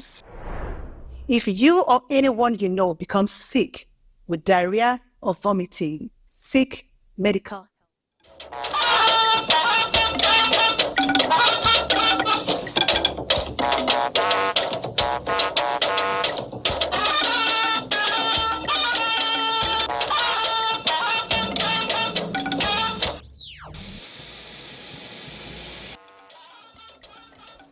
I share in your pain. President Tinubu on visit to Maiduguri sympathizes with residents of Borno State over flood. Nigeria's inflation rate drops for the second straight month this year to 32.15%. And leaders preach hope, pray for a better Nigeria as Muslims mark Eid-el-Maulud. Thanks for joining us on the Network News on NTA tonight. I'm Najat Tutajani. On business news is Musa Abubakar. Musa, apart from the drop in the nation's inflation rate as mentioned earlier, what other good news do you have tonight? Oil prices climbed more than 1% as gold extended gains on Monday. Well, let's hope Ayo Deji Makinde also has some good news on sports update. Ayo, do we? Oh yes, we have, because our teenagers at the National Youth Games in Asaba are already making a name for themselves ahead of their future. Thank you, Ayo. We look forward to the details. Remember that NTA News streams live on Facebook, and do follow us across social media. Our handles are displayed on the screen. And now the news in detail. President Bola Tinubu has assured victims of the Maiduguri flood disaster of continuous support to enable them recover from its impact. The president gave the assurance during a sympathy visit to Maiduguri, Borno State, over the flood disaster, which has affected about 2 million people. The presidential aircraft touched ground at Maiduguri Air Force Base at about 20 minutes past 3 in the afternoon, accompanied by the Senate President Godswill Akpabio, among other dignitaries. The president was received by the state governor Babagana Umar Zulum alongside dignitaries on the visit to the state. comprising governors of Bauchi, Sokoto and Kogi states, as well as members of the National Assembly from Borno, the Minister of Agriculture and Food Security as well. The president then proceeded to the Government College temporary camp, where he said he had come to identify with the people, assuring them of federal government's continuous support at the palace of the Shehu of Borno, Abubakar Ibn Garbay El Kanemi. President Tinubu commiserates with the government and people of Borno State over the incident. Meanwhile, Borno State Governor Babagana Umar Zulum has expressed gratitude to the National Emergency Management Agency NEMA for the consistent support to victims of the flood in the state. The governor stated this while inspecting food distribution at an internally displaced persons camp. Correspondent Ilyasu Yakubu reports that the agency's Director General Zubaida Umar was on the governor's entourage. The deployment of resources for evacuation, search and rescue mission, as well as provision of food and non-food items to victims of flood disaster in Maiduguri by the National Emergency Management Agency has been described as unprecedented. Experts say this level of commitment must be sustained and improved upon for the well-being of all Nigerians.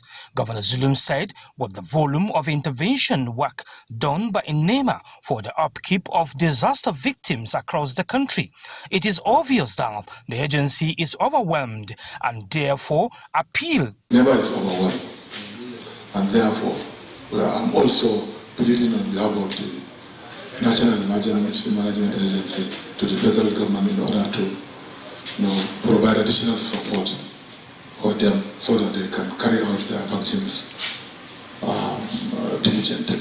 NTA News investigation revealed that the flood waters are gradually receding and the victims are beginning to pick up the pieces of their lives.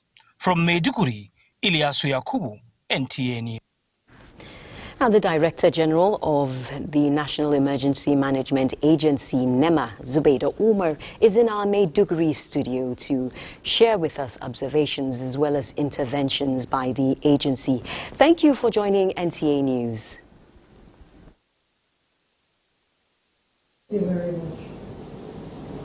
Now, what emergency relief measures are in place for flood victims, and how can the response be improved in terms of speed and efficiency, as highlighted in the report?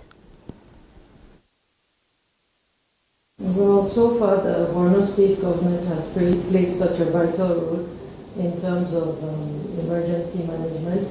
We are here and we're really working together with the state governments. From the time this issue broke out, we've been part of the search and rescue. We've also been able to assist with the provision of tents to complement the efforts of the state government. They have over 36 IDP camps, and we're here to support and sustain it. We've brought about mobile clinics. We also have water purifiers because we're a bit worried that there could be an outbreak of waterborne diseases. We're filtering water and giving it out to people. Similarly, our ambulances that have been on ground are working round the clock. Our mobile clinics as well are providing medicines and medicaments to members of the camp, the displaced persons. Well, what about, the president has just visited some of the camps and seen some of these ongoing operations. Now, what does the president's visit portend for the emergency response there? Yes, the president has clearly stated that he's with all members of the camp during these very trying times, and he's with Borno State government. We have a listening president, and he has come to be a part of this. And the people were really excited, and from the moment he walked into the camp, you could hear the cheers. And like I said, the waters have started receding, and so far there's been quite a very high level of law and order, and the state government and the Emergency Management Agency is doing quite a lot to sustain the tempo. That you've mentioned the receding waters, it begs the question of the use of technology. I mean, how is technology and, of course, data analysis, how are they being used to manage the floods and, of course, in terms of prediction and whatnot? So at the beginning of the year, precisely around March, both NIMET and NISA, that is the Meteorological Agency, and the Hydrological Services Agency, use their technology to provide alerts to inform us about the flood situation of the country, the expected floods in the country. And we took this information and downscaled it to all states, all the 36 states plus the FCT. We also followed with sensitization programs to each and every state just to create awareness. And once these floods started, we also used technology to create our emergency room where we get feedback from all the states that are experiencing floods and are able to keep up with the data and the challenges occurring in states. Finally, I mean, you've already highlighted government support and what, of course, NEMA is already doing. How can private partnerships help in this regard? Well, recently, like I said, this disaster, this particular Maiduguri disaster is an unprecedented one. And when you talk about partnerships, you can see community resilience. People have really come out to support the government. It is overwhelming. You're talking of over 1 million people. You're talking about over 500,000 in IDP camps. But you can see community resilience. People have really come out. People are cooking. People are supporting. And this is what goes on in every part of the world whenever you have this. It is quite impressive. Recently, we were able to write to the Dangote Foundation, and like he declared, he has also contributed towards that. Just yesterday, the UAE was able to give Nigeria 50 tons of food items for us to help. So we're going to continue engaging and see how we can get more support from private individuals and also associations. Well, we look forward to more good news such as the one you've just shared. I've been speaking with the Director General of the National Emergency Management Agency, NEMA, that's Zubaida Umar, on the situation in Maiduguri so far in terms of emergency response. Thank you very much for joining NTA News and for sharing this insight. Still on disasters, 8 bodies have so far been recovered from the river where a boat carrying no fewer than 40 persons capsized in Gumi local government area of Zamfara state, barely 4 weeks after the occurrence of flood in the area. Correspondent Halal Muhammad, who visited the scene of the incident, reports. Another tragedy struck Gumi town in Zamfara state when a boat carrying over 50 farmers capsized, resulting in the drowning of more than 40 people who were on their way to their farmlands. According to eyewitnesses, 8 dead bodies have so far been found, while effort is being intensified to discover the remaining ones, even as 6 others were rescued. The respondents are appealing for provision of modern boats, as they lamented that the existing ones are very weak.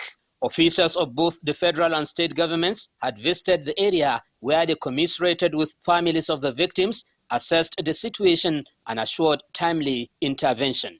I want to urge the community to please take caution on the number of people that will be inside the canoe so as to have a safe water movement. Overloading mostly is the constitutive agent of both mishap. It could be recalled that Gumi local government area had 4 weeks ago experienced a severe flood which caused significant damage and displacements. In Gusau, Halal Muhammad, NTA News. The Acting General Manager, Special Duties, National Inland Waterways Authority, Niwa Mohammed Angana, joins us to give an insight into the occurrence of boat accidents. What are Niwa's findings about the primary cause of frequent boat mishaps in Nigerian inland waterways, and how is Niwa addressing them? Good evening, and thank you for joining.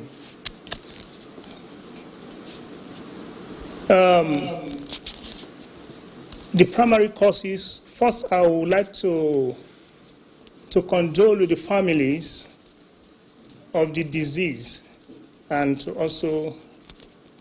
we are also sharing in the pains of Nigerians at this trying time. One of the major causes of both mishap, like we have identified, is primarily due to human errors.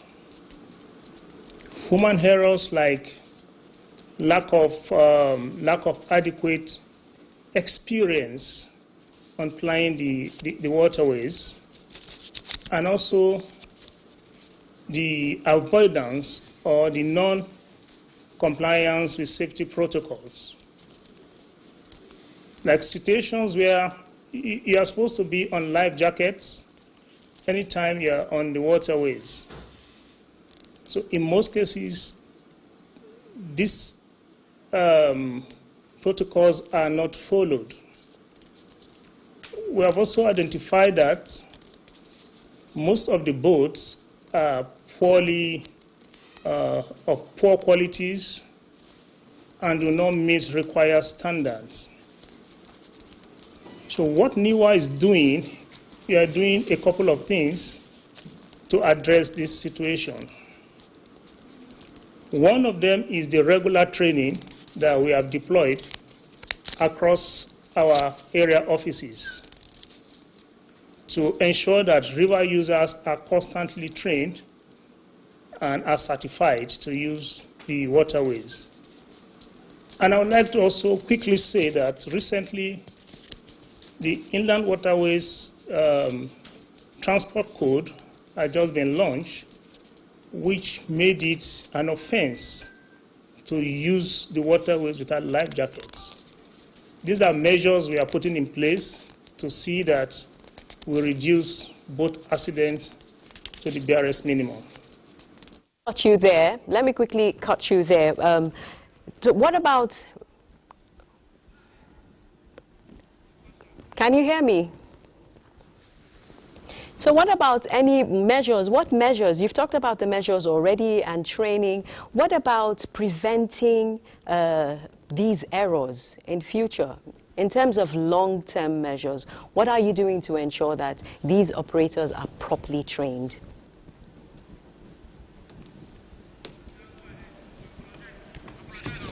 Well, we seem to have lost the audio there. I was speaking with the Director General, the Acting General Manager, rather, Special Duties of the National Inland Waterways Authority, NIWA, Mohammed Angana. Thank you very much, sir, for joining NTA News. We do hope to reconnect some other time. Moving on, the Nigerian government is set to launch a comprehensive strategy to position the country as a leading player in the halal economy, targeting $1.5 billion GDP through strategic initiatives by 2027. A statement by the Senior Special Assistant to the President on Media and Communications, Office of the Vice President, Stanley Porcha. The project is part of initiatives to diversify the economy and tap into the global halal market.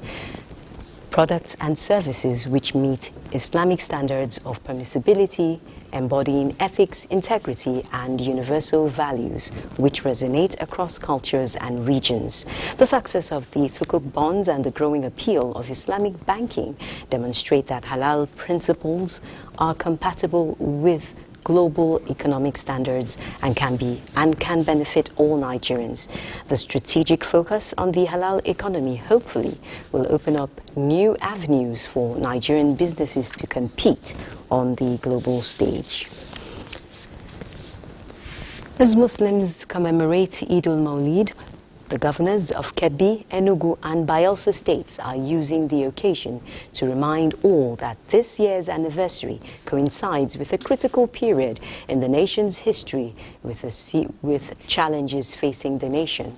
They ask Nigerians to continue to pray for a renewed and stable nation, adding that the day provides an opportunity for reflection on the need for greater application of the Prophet's teachings, bordering on piety, charity, and patience. The First Lady, Senator Oluremi Tinubu, also wishes Muslims Eid Mubarak and prays that the blessings of this day will bring joy and peace to homes and the country. The head of the Civil Service of the Federation, Didi Esther Wilson-Jack, congratulates faithful, urging them to uphold and embody the Prophet's timeless virtues in their daily interactions. The Chief of Defense Staff, General Christopher Musa, also felicitates with Muslims, calling on all Nigerians to reflect on the teachings of Prophet Muhammad, peace be upon him, which emphasize peace, compassion, tolerance, justice, and service to humanity. In a statement, he says these are the same virtues which guide the noble mission of the military to protect the territorial integrity of the nation. The National Chairman of the All Progressives Congress, APC, Dr. Abdullahi Umar Ganduje, urges all Muslims to continue to pray for peace, stability, and prosperity of Nigeria, reaffirming trust and solidarity for President Bola Ahmed Tinubu as he spearheads a comprehensive economic revitalization agenda. This is the network news on NTA. Still to come. The Nigerian National Petroleum Company Limited releases price of petrol lifted from Dangote refinery. And Nigeria's inflation rate drops to 32.15%. Stay tuned. Don't worry, we'll talk later, yeah? Buddy, how far? give me small spot, I beg. Make I play game, I beg. Oh, yeah, now. Thanks, G. Yo, Zeugma don't come out. But the Afan, I got you. Buddy, I beg, make I connect, I beg. I need to stream. That was that now. Enjoy 100% data bonus with night data. Dial *312# to enjoy. Power your relentless ambition with ultra-high-speed data. Glow Unlimited.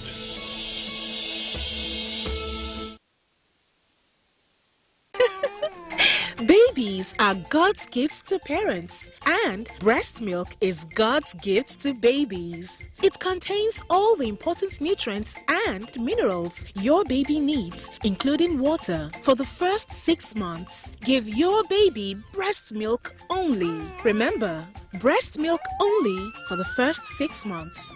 This message is from the ANRIN Project, Federal Ministry of Health.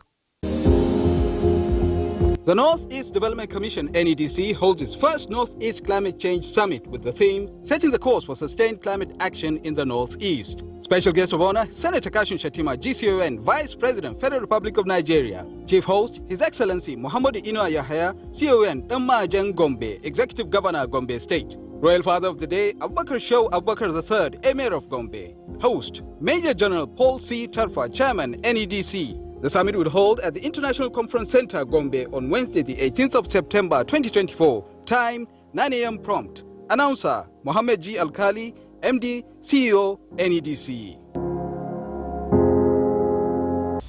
Join the excitement with Betano, the premier sports betting platform in Nigeria and proud official partner of Aston Villa. Enjoy our award-winning experience with fantastic betting options, cash out, and engaging missions. Discover even more exclusive features. Join now and receive a welcome bonus of up to 200,000 naira. Betano. The game starts now. 3 decades ago, a new era was born. The creation of the Nigerian Economic Summit in 1993 set up the trajectory for the growth of the Nigerian economy. The summit, held annually by the Nigerian Economic Summit Group, NESG, has been a catalyst igniting positive change, creating opportunities, and facilitating partnerships. As we celebrate 30 years of impact, join us at the 30th Nigerian Economic Summit with the theme Collaborative Action for Growth, Stability and Competitiveness. Date 14th to 16th October 2024. Venue Transcorp Hilton Hotel, Abuja. Register now at www.nesgroup.org/30. Follow us at official NESG to learn more. Be a part of this monumental opportunity to drive and celebrate Nigeria's journey to greatness. NES 30, celebrating 30 years of progress in the national interest. The Transmission Company of Nigeria, TCN, in collaboration with the World Bank, cordially invites industry experts, stakeholders, and members of the public to the official demonstration of the new Supervisory Control and Data Acquisition SCADA system for the national grid, themed Advancing Nigeria's Energy Infrastructure through SCADA System Rehabilitation. Will be hosted by the Honorable Minister of Power, Chief Adebayo Adelabo, OFR. Date Wednesday, September 18, 2024. Venue Gwagwalada Transmission Substation, Gwagwalada Area Council, FCT. Time 11 a.m. All invites are expected to be seated by 10:30 a.m. to witness the important moment in Nigeria's energy transformation. Signed, TCN Management and World Bank.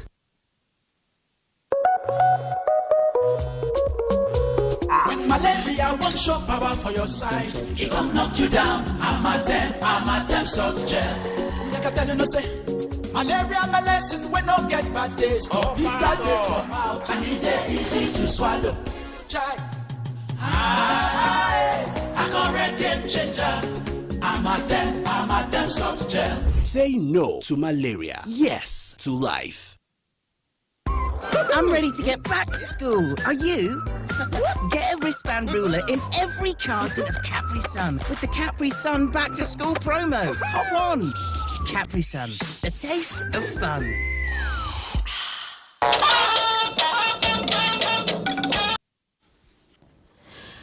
A 25-year-old graduate from the University of Ibadan, Bamidele Mofin-Foluwa, has emerged winner of the #One Nigeria Unity Fabric competition promoted by Nigeria's First Lady, Oluremi Tinubu. Mofin-Foluwa was revealed at a ceremony in the villa where the First Lady charged Nigerian youth to keep tapping into their creative resources for personal and societal growth. State House correspondent Adeni Taiwo reports. It was a long walk for Bamidele Mofin-Foluwa, who, like 110 other young Nigerians, took up the challenge thrown by Nigeria's First Lady, Oluremi Tinubu, to design a fabric that creatively captures the beauty and unity in Nigeria's diversity. And that much was on display as the fabric, already sewn into beautiful dresses, came alive on stage where models took to the runway in the banquet hall. For the First Lady, the competition, which was inspired by her visit to Zimbabwe, has met its objectives, showcasing the patriotism and creative depths of Nigerian youths. Every design submitted is a demonstration of the depth of talent we have in Nigeria. I applaud each one of you for your contributions. However, we can only have one winner. But I urge you not to relent in expressing your creativity, imagination, and nurturing your dreams and passion. The winning design was further worked upon by a renowned textile designer, Ms. Banke Kuku. And apart from the Renewed Hope Initiative team, we added the Nigerian coat of arms to make it truly a national fabric. About 200,000 pieces of 6 yards wrappers of the fabric have been produced. As we showcase this design, our goal is to encourage local mass production of the Unity fabric by 2 of our local manufacturers, making it accessible to all Nigerians. By mass producing this fabric, we aim to stimulate local industries, create jobs, and boost our economy. We envision this fabric will be used in national celebration events and daily lives, symbolizing unity, love, and pride in our nation. This project aligns with our broader objectives of fostering creativity, supporting local enterprises, and celebrating our national identity in line with the Renewed Hope agenda of His Excellency President Bola Ahmed Tinubu's GCFR. The fabric will be officially worn for our Independence Day celebration on the 1st of October 2024 across the nation. We have made provision for 5,000 pieces to various states, including the Federal Capital Territory. However, Lagos, Kano, and Abuja will get 10,000 each, considering their population and strategic importance. The winner, Mufin Ifoluwa, is left with a sense of fulfillment for successfully nurturing a passion in creative design. Making a fabric, I made it with love. I thought about what the country is going through right now. I feel if we all come together to stand firm as one nation, one unity, I feel Nigeria will be great. From the banquet hall of the presidential villa, Adini Itaiwo, NTA News. Thank you, Adini. Meanwhile, NNPC Limited has released the estimated prices of premium motor spirit or petrol obtained from the Dangote refinery in its retail stations across the country. A statement from the Chief Corporate Communications Officer, NNPC Limited, Olufemi Shoneye, indicates that the estimates are based on negotiated terms between NNPC and Dangote Refinery, which recognize current international gasoline prices and prevailing foreign exchange rate, in line with the provisions of the Petroleum Industry Act, PIA. NNPC Limited confirms that it is paying Dangote Refinery in dollars for September 2024 petrol PMS offtake, as Naira transactions will only commence on October 1st, 2024. NNPC Limited reassures Nigerians that any discount from the Dangote Refinery will be passed on 100% to the general public. Meanwhile, data from the National Bureau of Statistics reveals that Nigeria's inflation rate has dropped for the second straight month this year to 32.15%. Muplang Dakok reports.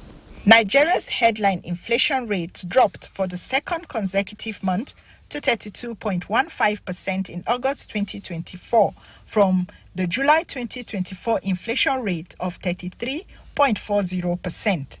The data from the National Bureau of Statistics shows that the headline inflation rate for August decreased by 1.25% when compared to the rate in July 2024. Urban inflation rate was 34.58% on year-on-year basis. Rural inflation rate was 29.95% on year-on-year basis. Food inflation rate in the month was 37.52% on a year-on-year basis. The NBS report shows that the rise in food inflation on a year-on-year basis was caused by increases in the prices of bread, maize, grains, guinea corn, yam, Irish potatoes, palm oil, vegetables, and beverages, among others. Sokoto State led as the state with the highest food inflation rate of 46.98%, and Bayelsa State recorded the slowest inflation rate. Well, thank you, Muplang. That sounds good. Let's join Musa of our business desk for more good news. Musa? Thank you, Naja. Let's bring you up to speed with business development. The Ministry of Industry, Trade and Investment says it's committed to making sure that customers get value for money through enforcement of accurate measurements for consumer goods. The surveillance team of the Weights and Measures Department of the Ministry gave the assurance during inspection of selected filling stations and departmental stores across Abuja metropolis to ensure customers are not shortchanged by businesses. Surveillance exercise with a view to ensure compliance for standard safety and then customer protection. We are really coming up in Nigeria. All the places that we visited today, we have been able to record about 95% compliance, except the one we saw at ShopRite along Elugbe Road. One of the scales, was not good. And then we decided to seal the place. Oil prices rose more than 1% on Monday as the ongoing impact of Hurricane Francine on output in the U.S. Gulf of Mexico offset persistent Chinese demand concerns. Report by Reuters indicates that Brent crude futures for November were up 92 cents or 1.28% at $72.53 a barrel. U.S. crude futures for October rose $1.12 or 1.63% to $69.77. Nearly a fifth of crude oil production and 28% of natural gas output in the Gulf of Mexico remains offline after Hurricane Francine. Gold prices extended gains to an all-time high on Monday, supported by a weaker dollar and the prospect of a big rate reduction by the U.S. Federal Reserve at its policy meeting this week. CNBC reports that spot gold up 0.2% at $2,580.24 an ounce after touching a record high of $2,589.59. U.S. gold futures fell 0.1% to $2,607.80. The dollar index is 0.4%, making the bullion more attractive to buyers holding other currencies. Now, there's a quick look at business news. The Jayatu is back to you now. Thank you, Musa. We're talking infrastructural development next, and the Jigawa State Executive Council has approved the award of 48 roads totaling 835 kilometers across 3 senatorial districts of the state. Briefing newsmen on the outcome of the State Executive Council meeting, the Commissioners for Information, Works and Health said 316 billion naira has been approved for construction of roads and health facilities in the state. Muhammad Musa Askira reports. 48 roads were equally distributed among all the components of the state across the 3 senatorial districts. This is to provide access roads to farming communities, hospitals and educational facilities to connect cities and communities together for socio-economic developments in the state. The 48 roads comprise of 835 kilometers would be awarded at the cost of 300 billion naira, of which 10% mobilization fee amounted to 30 billion naira has been paid for immediate commencement of the construction work. The PDR roads we have said, then the new construction, then the township, and then the upgrading of this road are the cumulative number of kilometers that we said we are going to construct 835 kilometers in this 2024 budget by the grace of God, inshallah. The construction of these roads will be completed between 6 months and 18 months. In Dutse, Muhammad Musa Askira, NTA News. Do stay tuned for more reports after this time out. My hat goes out to all Nigerians affected by the recent terrible floods across our country. These disasters have taken lives, destroyed homes and turned about communities. In Borno State, the situation is heartbreaking as unusual rainfall left over 1 million people in trouble.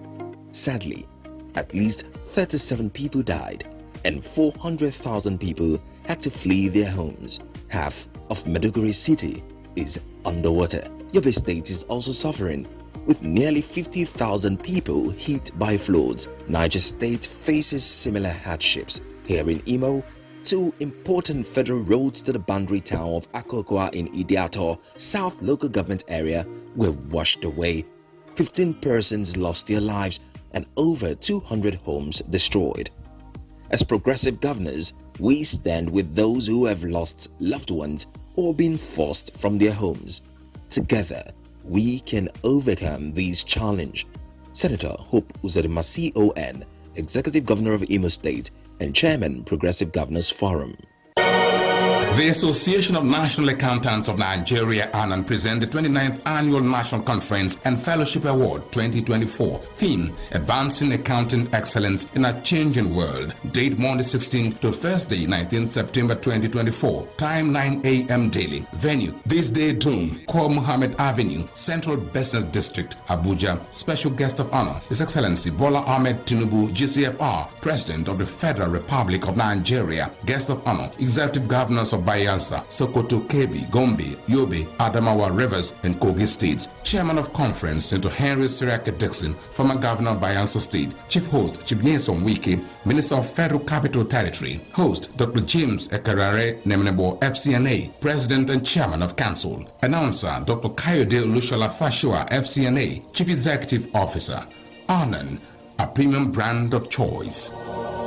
My morning ritual starts here, surrounded by life-made furniture. From my wardrobe to my bed, life-made furniture's whole house customization designs every piece to perfection. I love that in Lagos, Port Harcourt, Abuja, Ibadan, and Kano, there's life-made furniture. For a whole house customization and furniture projects, call 081-2000-6000 or visit elifemade.com. LifeMade, your life made forever. It's easy.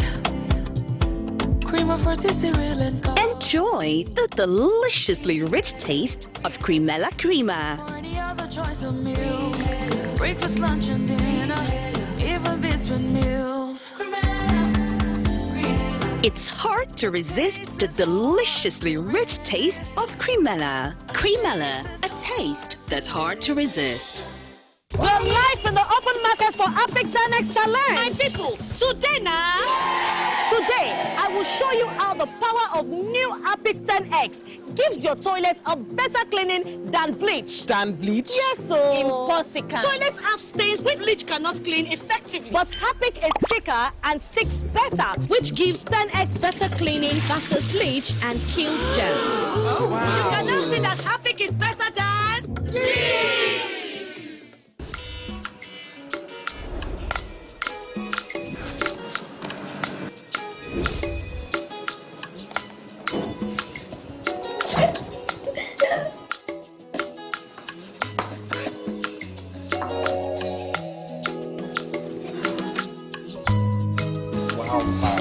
Wow. Welcome to Cafe with Daddy. What would you like to order, please? I would like some pancakes with some spread. I'd like a slice of toast and spread. Golden penny spread, oh. Easy to spread, oh. Good for the kids, oh. Mama no go worry. Hold on, kiddos. Thanks to Golden Penny Spread, easy to spread and good for the family. Mama like Golden Penny Spread, easy to spread and good for the family. Hi. You don't know when you have bacteria breath, and bacteria may be the cause of it. Don't let bacteria breath get all the attention. Use Close-Up with antibacterial zinc. Close-Up helps get rid of bacteria breath.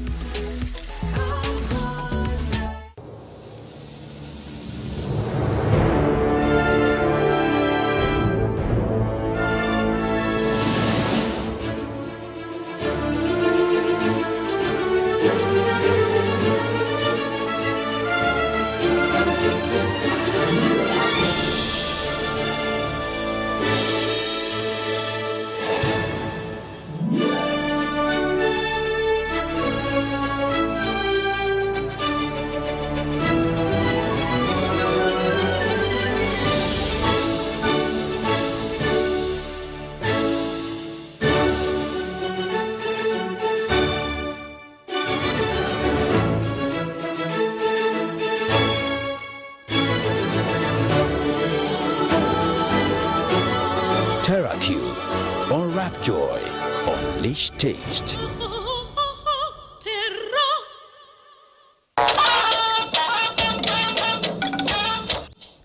Thanks for staying tuned. We earlier reported on President Tinubu's visit to Maiduguri to sympathize with the people and assess the magnitude of the impact of the disaster. And now our correspondent, State House correspondent Musbah Danwahab joins us for highlights of the visit. President Bola Tinubu returned from his trips to China and the UK Sunday night. Just a few hours after his return, the president would fulfill a sense of responsibility as he proceeded to Maiduguri to see the devastating consequences of a flood stifling the rejuvenating peace of the home of peace. Though the waters have largely receded, those who suffered the effect are yet to overcome, as President Tinubu visited one of the camps housing those displaced by the disaster. They clearly felt the sense of compassion of the president.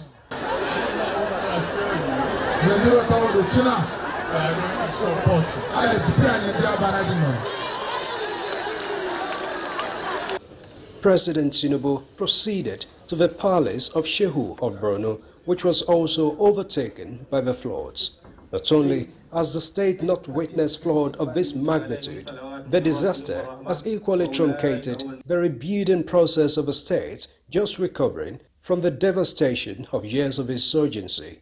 And the traditional ruler, who appreciated the concern and support of the president, has a plea to the federal government. My request to you is one, that is, to find out the root cause of this bleeding and address appropriately so as to avoid future occurrence, as over 80% of this town has been affected by this disaster. The magnitude of the damage we have, as it has been said by His Royal Highness, the Shehu of Borno, we want you to look into the possibility of reconstructing this dam with new hydraulic structures that can handle natural flow of water. President Tinubu sympathized with the people of the state, and particularly those who have suffered varying degrees of losses to the disaster. For him, the Maiduguri experience is of national concern and will be treated as such. We, as a government, as Nigerian people, who pledge with you that we will help in the rehabilitation and resolution of problems there. It is our problem, not just your problem, not the problem of community alone. At the Borno State Government House, President Tinubu commended the commitment and leadership quality of Governor Babagana Umar Zulum and appreciated the support of various bodies, including members of the Governors Forum and donors. For the people of Borno, Yobe, and other affected states, I say we will pull together a very good program for Nigeria to recover from this calamity and do better in the interest of our people. I've been thinking of how do we tackle this kind of a problem, whether it's climate change or any other means. But there must be a disaster relief fund for the victims. The president is back in the nation's capital after the one-day visit to Maiduguri. In Abuja, Musbao, then Wahab, NTA News. Highlights of the president's visit to Maiduguri there. Thank you, Musbao. Knowledge and progress, two inseparable elements which have led the Director General of APC support groups, Professor Kailani Muhammad's burning thirst for more intellectual exploits. Abubakar Akwanga reports that to quench this thirst, the Professor of Electrical Electronics has added yet another doctorate to his academic archives. It was an international event for the body of academic doyens cutting across several fields. Professor Kailani Muhammad was at the center with the conferment of Doctor of Philosophy in Political Science and Public Administration by the International University Italy and British American University. We are calling on the government, the way Awolowo did of blessed memory in the Southwest. We want free education from primary to secondary to the tertiary institution. We hereby solicit for more presence of well-meaning and educational lovers Nigerians in the university. In Nigeria, anybody that is between the age of 55 to 100 years did not suffer in his educational trajectory. There is nobody within this education bracket that was not being paid when he was a student at the tertiary level, because that time there was scholarship. To the recipients, he believes academic research should be encouraged in schools. Top-notch in the academic circle, laud the unquenchable taste of Professor Keilani in the search for answers through knowledge. In Abuja, Abubakar Akwanga, NTA News. Still on the quest for knowledge, the Joint Admissions and Matriculation Board's advancement of equal opportunity access to higher education for all, with particular emphasis on persons with disabilities, is to continue with more engagements with stakeholders. JAMB Registrar Professor Ishaq Oluide at a briefing stressed the need for a collective responsibility to ensure that no individual is left behind in the quest for access to quality education, urging tertiary institutions in the country to provide friendly facilities for people with disability as part of the ongoing inclusivity drive. Reserved for a few, but a right that must be safeguarded for all. We must ensure that these doors are accessible to everyone, irrespective of the physical, sensory, or cognitive abilities.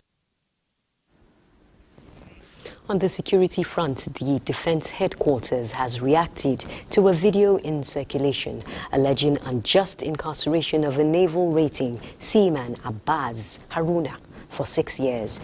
In a statement, the Defense Headquarters assures the public that the Armed Forces of Nigeria remains committed to upholding justice, fairness, and the rule of law, noting that the military court-martial process, though meticulous, ensures fairness, equal opportunity, and justice in accordance with established military procedures and the law. In response to this allegation, the Chief of Defense Staff, General Christopher Musa, has directed immediate investigation into the matter, and the outcome will be made public in due course. DHQ urges the general public to exercise caution and refrain from spreading unsubstantiated information while the investigation is ongoing. Meanwhile, 1,000 bags of fertilizer and cash donations have been made to some APC members and individuals in Adamawa State. The gesture is by Senator Aishatud Ahiru Ahmed Binani to enhance agricultural production in the state. Yusuf Jika reports. The APC governorship candidate in the 2023 election in Adamawa State, Senator Aishatud Ahiru Ahmed Binani, has been supporting APC members, groups and individuals in Adamawa State through various empowerment initiatives, as well as free distribution of food items and fertilizer to improve their livelihood. The recent distribution of 1,000 bags of fertilizer and cash donation to APC members and individuals by Senator Binani includes 430 delegates who ensure her victory during the APC primary election in Yola.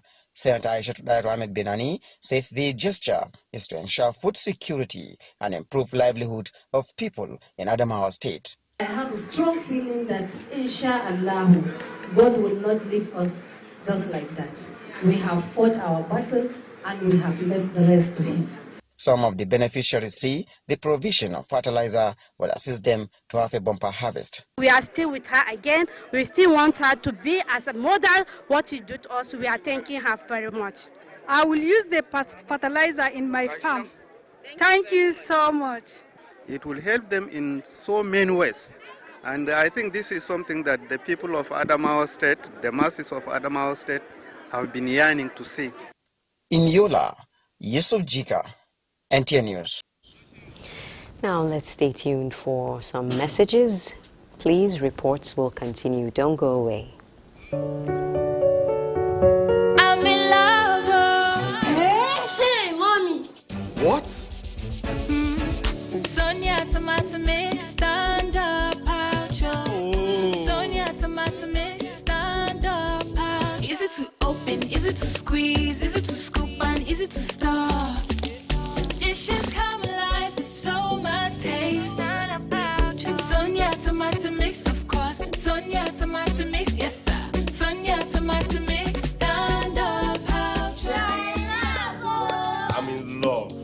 No, but with you, of course, my darling. Sonia tomato mix in a new stand-up pouch. This is the story of how Tom Tom gave me confidence.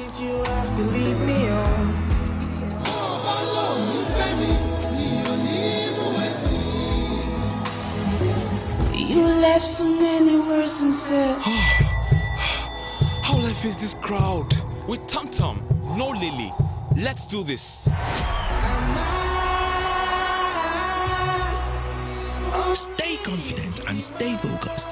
Breathe for it with Tom Tom.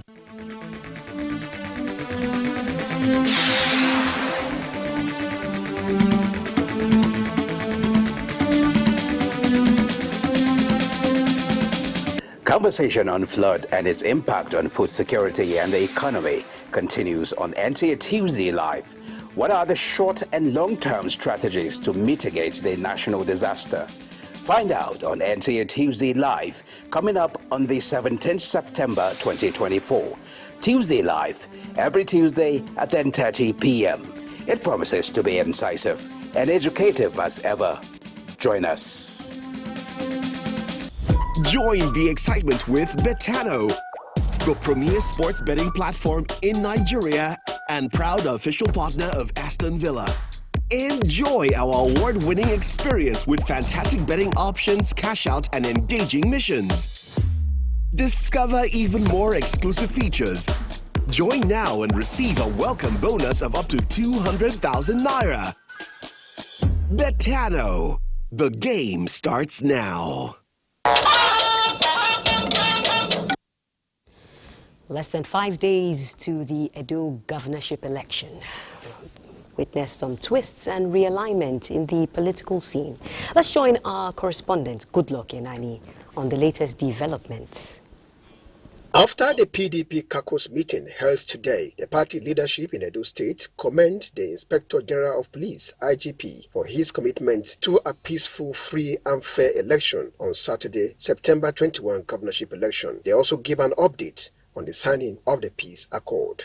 We want to particularly appreciate the statement issued by the Inspector General of Police, making commitment to support the peace process to ensure that there's a level playing field. We are also pleased with the preparations of INEC. The governorship candidate of the Action Alliance, AA, Prince Tom Isagohi Okoje, has stepped down his governorship ambition for the governorship candidate of the All Progressives Congress, APC, Senator Monday Okpebholo, saying he believes in his economic recovery policies, which align with his party's ideology. Senator Okpebholo embodies this kind of quiet leadership. He is strategic. More voices from various political camps have been speaking on their preparedness and expectations of the election. Every hand, every mind, every structure, every action, every plan, every dedication has been put into the bag. Electronic transmission of results should be done. Everything that ought to be done to make the election a success should be done. Sensitive materials must be moved on time. We don't want late voting. I'm saying, without fear favor, that all of us must put our heads together to vote for the candidates that will bring dividends of democracy to the union of the people. To be announced as the next governor of Edo State come on Saturday at most. Let's now join Ayo DG Makinde for live sports update. Ayo. Oh, thanks, Naja. Let's begin straight up from Delta, where our teenagers in Nigeria have continued to excel at the National Youth Games in Asaba. Now, let's have a flash of outstanding medalists as Michelle Ibidakbo of Team Oyo won gold in girls 200 meters individual medley ahead of teams Delta and Akwa Ibom.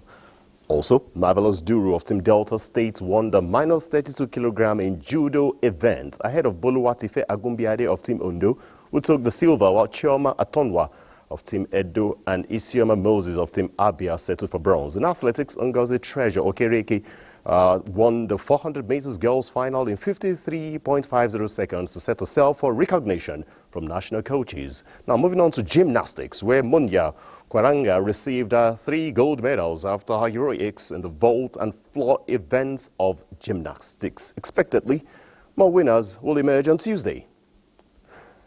In football, Manchester City, well, the charges against them, of course, the hearing are already ongoing against them. And of course, we expect to see how the outcome will be for the breaches of the financial fair play after they were subsequently referred to an independent commission of inquiry. And of course, February in 2023 is when the allegations were submitted for evaluation.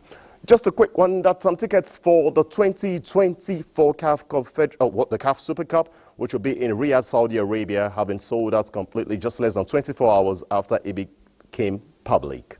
And that's your sports. It's back to Naja. Thank you very much, Ayodichi. The Erububu family of Ikorodu announces the passing of their son, father, grandfather, husband, cousin, in-law and uncle, Apashe Lukman Ishola Oladimeji Erububu, who died on 16 September 2024, aged 75 years. Alhaji Erububu was a seasoned administrator who retired as a top management staff of PZ Industries after many years of meritorious service. The philanthropist, highly respected community leader, and icon in Ikorodu, Lagos State, is survived by wife Jumoke Erububu, children and grandchildren. He will be buried on Tuesday, 17 September 2024, according to Islamic rites. Signed, Bimbo Lawal Ni Erububu, for the family name, rather. And that's Network News tonight. But before we go, a reminder of some stories brought to you earlier. President Tinubu was in Maiduguri to sympathize with the Borno people over the flood. Nigeria's inflation rate drops for 2 months running this year. And NNPC Limited releases estimated pump prices of petrol lifted from Dangote refinery. Thank you for being a part of the bulletin. I'm Naja Atutajani.